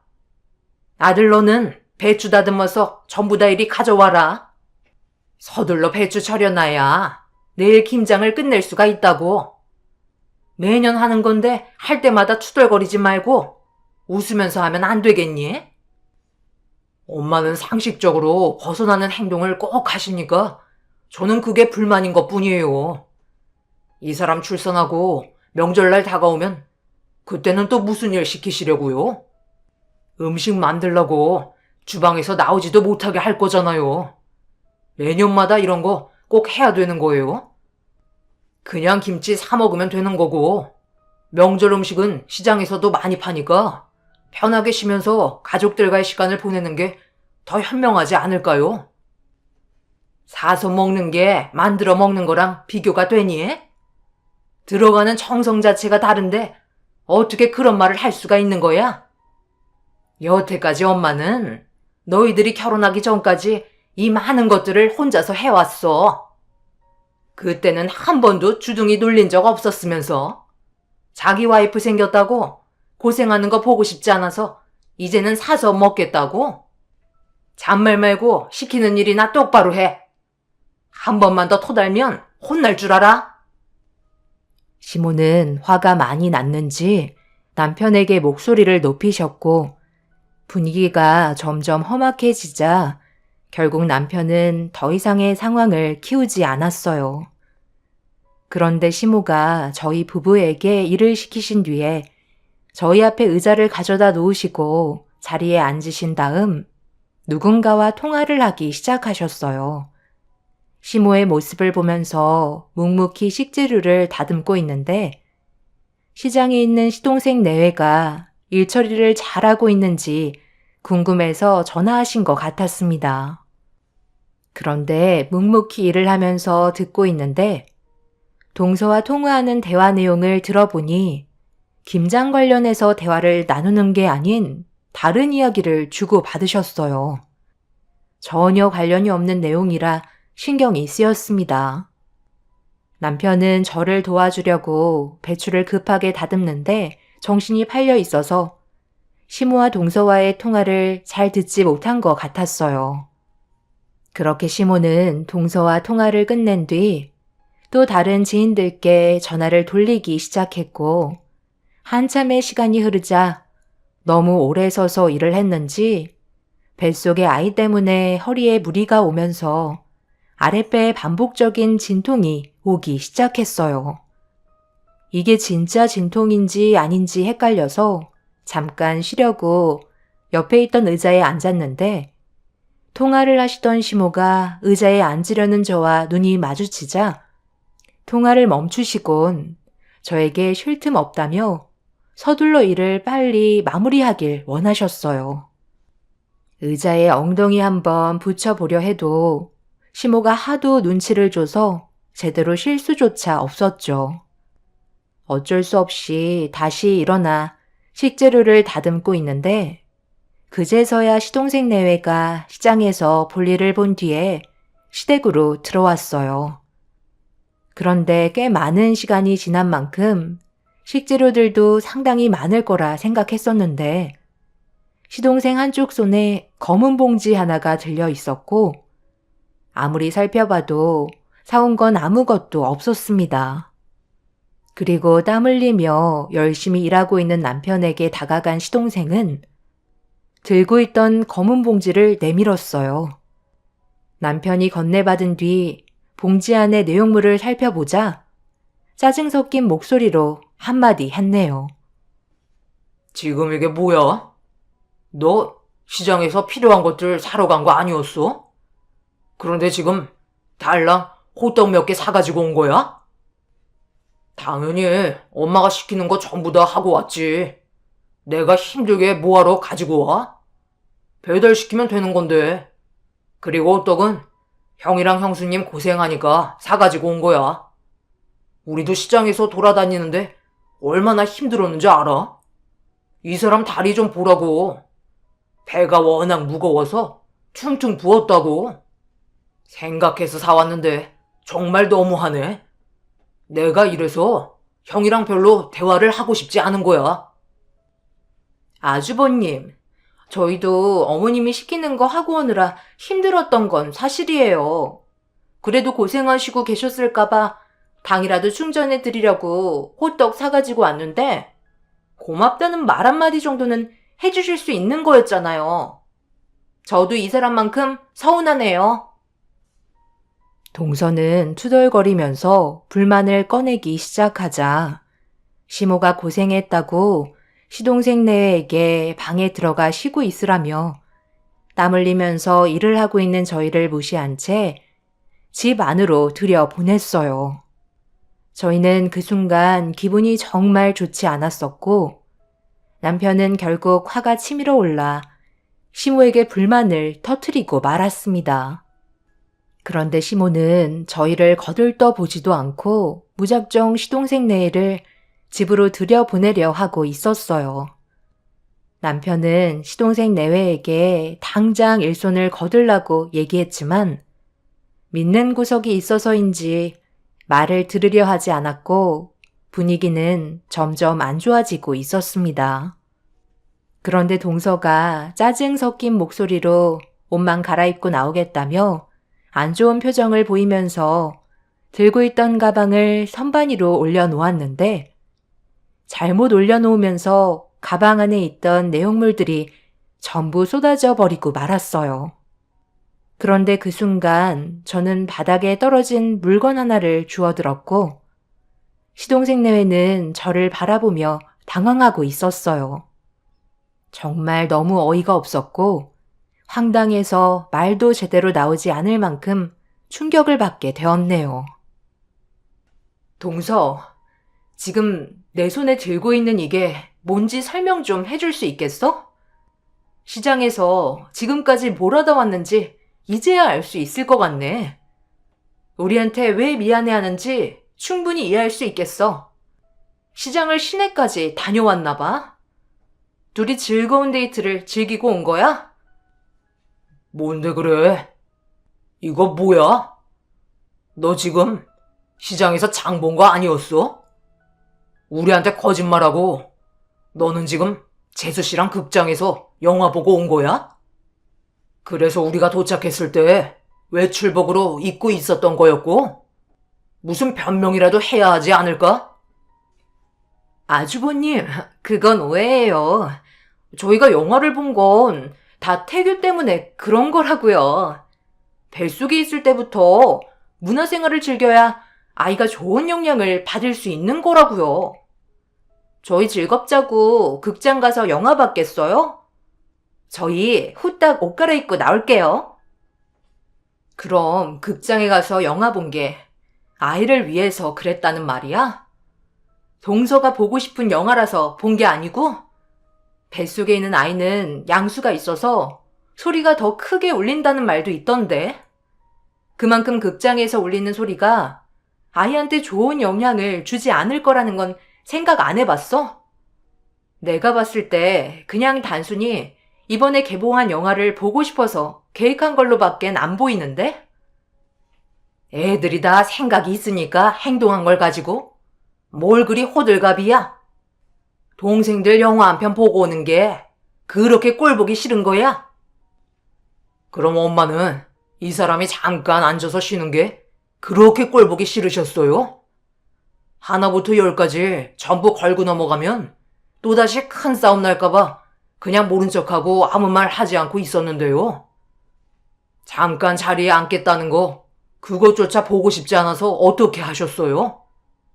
쉴 시간 없다면서 자리에 앉지도 못하게 하셨잖아요. 그런데 재수 씨는 영화 봐도 괜찮다는 거예요? 이건 누가 봐도 차별 대우 아닌가요? 이 사람 뱃속에 있는 아이가 딸이라서 그런 거죠. 일을 시키셔도 공평하게 서로 기분 나쁘지 않게끔 조율을 해주셔야지. 누구는 영화 보고 오고 누구는 마당에서 아침부터 하고 싶지도 않은 김장김치 담그겠다고 밖에서 쉬지도 않고 일을 하고 있는 게 지금 맞는다고 생각하시는 거예요? 집안 난장판으로 만들기 전에 너랑 재수씨 빨리 가서 옷 갈아입고 나오도록 해. 한 번만 더 내 말에 불만 가지면 그땐 정말 가만두지 않을 거야. 내 말 똑똑히 새겨들어. 알겠어? 남편이 이렇게까지 목소리를 높이면서 화를 내는 모습은 결혼 이후 처음 봤었어요. 그만큼 시모의 대우가 부당하다고 생각하고 있었던 것 같아요. 시모도 아들의 동네가 떠나갈 정도로 화를 내는 모습에 당황한 듯 더 이상 아무 말도 하지 않았습니다. 시동생 내외는 남편의 말대로 급하게 작업복으로 갈아입고 마당으로 나왔어요.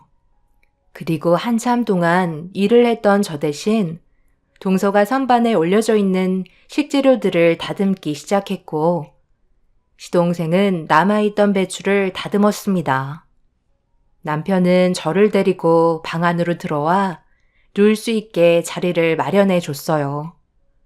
제가 집으로 들어오는 모습을 지켜보고 있던 시모는 기분이 상당히 안 좋아 보였지만 저도 체력적인 한계에 도달했던 상태라 더 이상 시모의 눈치를 볼 수 없었고 저와 뱃속에 있는 아이만 생각해야 했어요. 그렇게 남편 덕분에 침대에 누워 충분히 쉬고 있는 동안 남편은 괜한 말 나오는 거 듣기 싫다며 밖으로 나가 김장을 하기 위한 준비를 하고 같이 도와주고 있었네요. 그렇게 그날 해야 될 일을 늦은 시간에 마무리할 수 있게 되었고 모두가 한자리에 모여 침묵을 유지한 채 저녁 식사를 마무리한 뒤에 각자의 방으로 들어왔어요. 그런데 꽤 늦은 시간에 시모가 갑자기 밖으로 나가시더니 한참 동안 집에 들어오지 않고 계시더라고요. 남편은 대충 상황을 알고 있는 듯 궁금해하는 저에게 시모의 행동에 대해 알려주었고, 남편의 말에 저는 좀 당황스럽기도 했었어요. 시부가 세상을 떠나신 지 몇 년 되지도 않았는데 벌써 시모는 동네 분들 중 한 명과 좋은 관계를 형성하고 계신 듯 보였습니다. 남편 말로는 시부가 세상을 떠나시고 혼자 지내시는 걸 많이 외로워하셨는데 시부의 친구분께서 자주 집에 놀러 오셨었다며 분명 재혼까지 생각하고 계신 것 같다는 설명을 해주었네요. 제가 결혼하기 전에 있었던 일이라 꽤 오랜 시간이 흐른 상태임에도 시모가 재혼을 섣불리 하지 못한 건 남편의 반대가 꽤 크게 작용했던 것 같아 보였어요. 남편은 시부 외에 다른 사람을 가족으로 받아들일 마음의 준비가 안 되어 있었습니다. 그렇게 시모는 새벽 시간이 되어서야 집으로 들어왔고 아침이 밝자마자 저희 모두를 깨우셨네요. 시모는 아침부터 절여진 배추를 씻어내시며 저희가 빨리 움직여주길 재촉하고 계셨어요. 잠도 덜 깬 상태에서 아침을 먹기도 전에 절여진 배추를 서둘러 세척해야 된다고 가족 모두가 달려들어 끝낸 뒤 아침 식사를 해결하길 원하셨네요.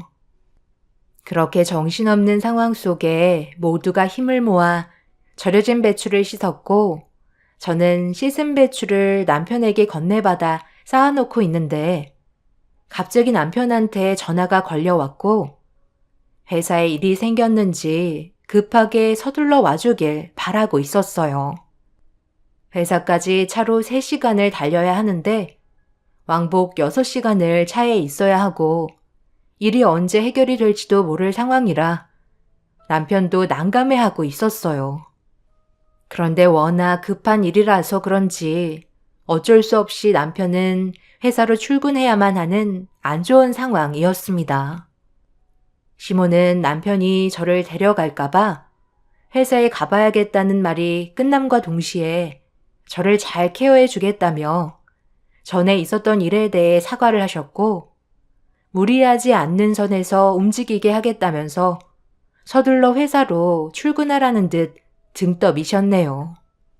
어차피 김장김치도 가져가야만 하는 상황이라 회사 일을 해결하고 조심히 다녀오라며 남편을 보내줘야만 했어요. 그렇게 저 혼자 남겨진 상태가 되자 시모는 좀 전과 다른 모습을 보이며 저에 대한 불만을 쏟아내셨습니다. 너는 내 아들 믿고 어제 몇 시간 동안 방에 처박혀서 나오지도 않고 있더라. 눈치가 있으면 적당히 쉬고 나와서 도와야 하는 거 아니야? 애들이 영화 한 편 봤다고 그만큼 보상받으려는 너의 그 고약한 심보가 집안 분위기를 얼마나 안 좋게 만들었는지 알아? 며느리 하나 잘못 들어와서 모자지간에 금이나 가게 만들고 너 때문에 내 속이 얼마나 검게 타버렸는지 아니? 어머님, 상식적으로 생각해 보세요. 만삭인 며느리한테 누가 김장을 시켜요? 지금 상황들은 드라마에서나 나올 법한 일들이라고요. 그래서 지금 네가 잘했다는 거야? 좋게 넘어갈 수 있었고 서로 웃으면서 분위기 만들 수 있었던 걸 너는 부정적으로 받아들여서 지금 이런 사태를 만들어 놓은 거잖아. 내 말이 틀렸니? 나는 네가 괘씸해서 함께 아침 먹을 생각 없으니까 우리 다 먹고 난 뒤에 혼자 들어가서 끼니 해결하도록 해라. 너 시애미 성격 알지? 다른 날 같았으면 뼈도 못 추렸어. 뱃속의 아이가 너를 구해줬다고 생각하거라. 막내야, 우리는 가서 아침 먹고 나오자꾸나. 너는 오늘 막내 며느리 가족 김장까지 맡아서 하도록 해라. 어제 쉬었던 만큼 추가적인 노동을 해야 될 거 아니야? 시애미처럼 마음 넓은 사람이 어디 있니? 후딱 움직이거라. 저는 어머님이 만들어주신 김장김치 가져가고 싶은데요. 형님이 만들어준 건 솔직히 맛이 없을 것 같아요. 그리고 괜히 제가 가져가는 김치는 제대로 만들어주지도 않을 것 같고요. 어제 일 때문에 저한테 앙심을 품고 계시잖아요. 무서워서 어머님 댁에 오지도 못하겠어요. 제가 얼마나 눈치가 보였는 줄 아세요? 어머님, 손주가 배가 많이 고픈가 봐요. 저희 얼른 들어가서 아침 먹어요. 남편이 회사로 출근하자마자 시모는 저를 찬밥으로 대하셨어요. 온갖 상처되는 말을 전부 다 쏟아내신 뒤 시동생 내외의 손을 잡고 집으로 들어가셨습니다. 저 혼자 마당에 남겨지자 시모의 행동이 너무 서럽게 다가왔고 차라리 그냥 집으로 돌아가는 게 좋을 것 같다고 판단했어요.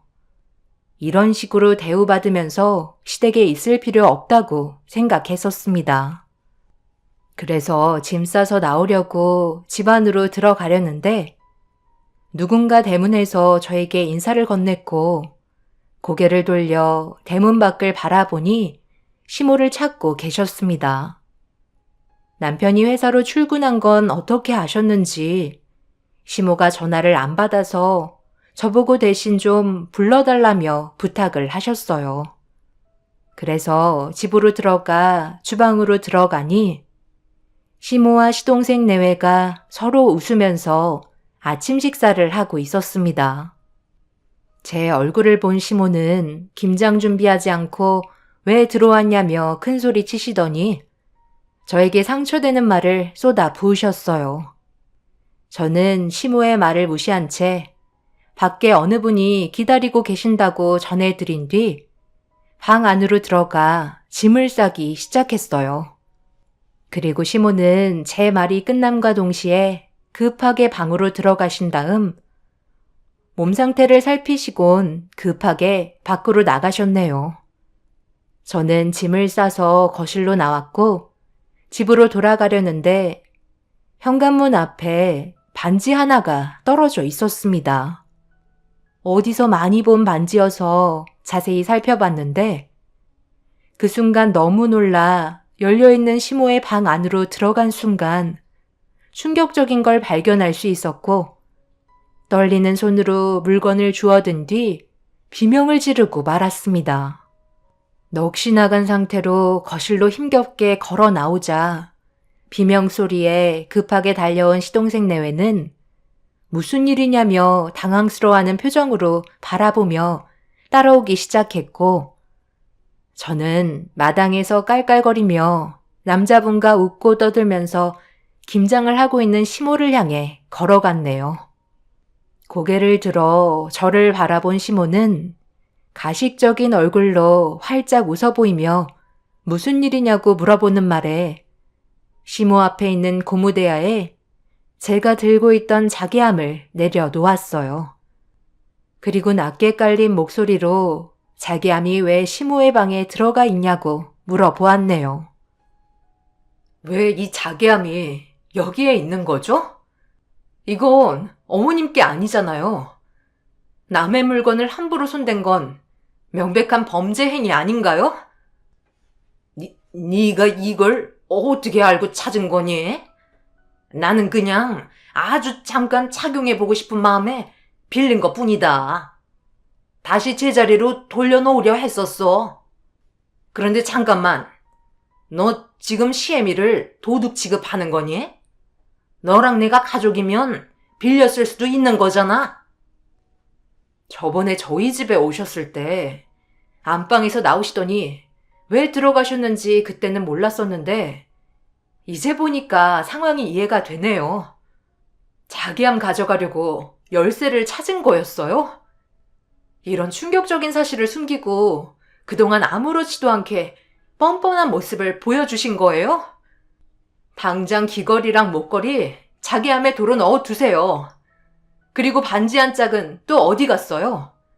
거실에 떨어뜨린 반지 하나는 찾았는데 나머지 반지는 어디 갔냐고요? 제일 중요한 옷반지가 왜 안 보이는 거예요? 왜 아무 말도 하지 못하세요? 빨리 제자리로 돌려놓으세요. 그건 잊어버렸는데. 가져오다가 한번 떨어뜨린 적이 있었거든. 그때 어디로 굴러갔는지 잊어버렸다. 그건 시애미가 나중에 하나 따로 사서 주마. 옥반지 그거 얼마 하지도 않는 거잖아. 여기서 이러지 말고 일단 우리 들어가서 얘기 좀 할까? 이거 안 나? 지금 당신이 저지른 행동이 얼마나 심각한 건지 모르나 본데 어떻게 우리 엄마 납골당에 보관되어 있던 자기암을 훔쳐서 가져올 생각을 할 수 있는 거죠? 저희 엄마가 그동안 아끼시던 금품이었는데 그게 그렇게 욕심이 났어요? 갑자기 이게 무슨 말이야? 장모님 납골당에 보관되어 있는 자기암을 엄마가 가지고 왔다니? 지금 이 사람 말이 사실이에요? 남편은 회사 일정이 취소가 되었다며 다시 돌아오게 된 거였고 충격적인 상황들이 눈앞에 펼쳐지자 당황해하고 있었어요. 엄마가 세상을 떠나시고 제일 아끼셨던 자개암 안에 여러 가지 금품들이 들어 있었는데 그걸 같이 납골당에 보관해 두었었고 시모가 자개암 안에 있던 금품을 보고 욕심이 나셨던 것 같았어요. 그래서 저희 집에 왔을 때 납골당 보관한 열쇠를 유심히 지켜보셨는지 제가 잠깐 자리를 비운 사이 안방에 들어와 열쇠를 찾으셨고 혼자 몰래 가셔서 자기암을 빼오신 거였네요. 그런데 하필 엄마가 제일 아끼시던 옥반지를 자기암에서 떨어뜨리면서 잃어버리시는 바람에 저는 엄청난 충격을 받고 말았죠.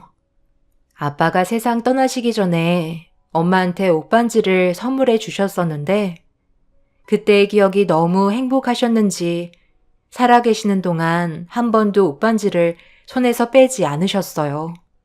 그만큼 중요한 물건을 시모의 욕심 때문에 잘 보관되어 있던 옥반지를 잃어버리고 만 거였죠.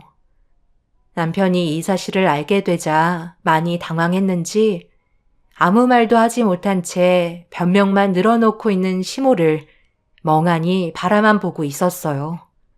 제가 주저앉아 오열을 하면서 괴로워하는 모습에 시모와 만남을 가지고 있던 남자분도 조심스럽게 자리에서 일어나신 뒤 시모의 행동을 이해할 수 없다며 돌아가셨고 점점 상황이 악화되자 시모는 그제서야 저에게 용서를 구하기 시작하셨네요. 하지만 저는 시모를 절대 용서해주고 싶지 않아요. 그래서 법적인 처벌을 강하게 내리고 두 번 다시 얼굴 볼 생각도 없습니다. 여러분들께서는 시모의 행동을 이해하실 수 있으신가요?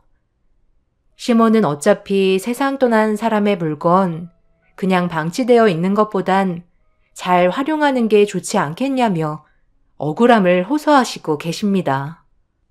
절도죄는 징역 6년에 1,000만 원 이하의 벌금이라는데 저는 엄마가 아끼던 반지를 잃어버리셨다는 거에 벌금형으로 끝내고 싶지가 않아요. 그래서 지금 현재 징역을 원하고 있지만 그게 또 말처럼 쉬운 건 아니라고 하네요. 남편은 두 번 다시 시모의 얼굴을 안 보고 살겠다며 인연을 끊었고 어제 동서에게 전화가 왔어요. 동서가 가지고 있던 금품도 시모의 방에서 추가적으로 발견돼서 상당히 골치 아픈 상황이라고 하네요. 제 사연 들어주신 분들, 시모를 어떻게 처벌하는 게 좋을까요? 정말 용서해주고 싶지 않아요. 상식적으로 시모 행동을 이해할 수도 없네요.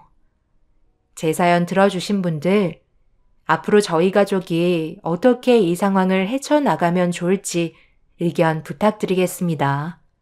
감사합니다.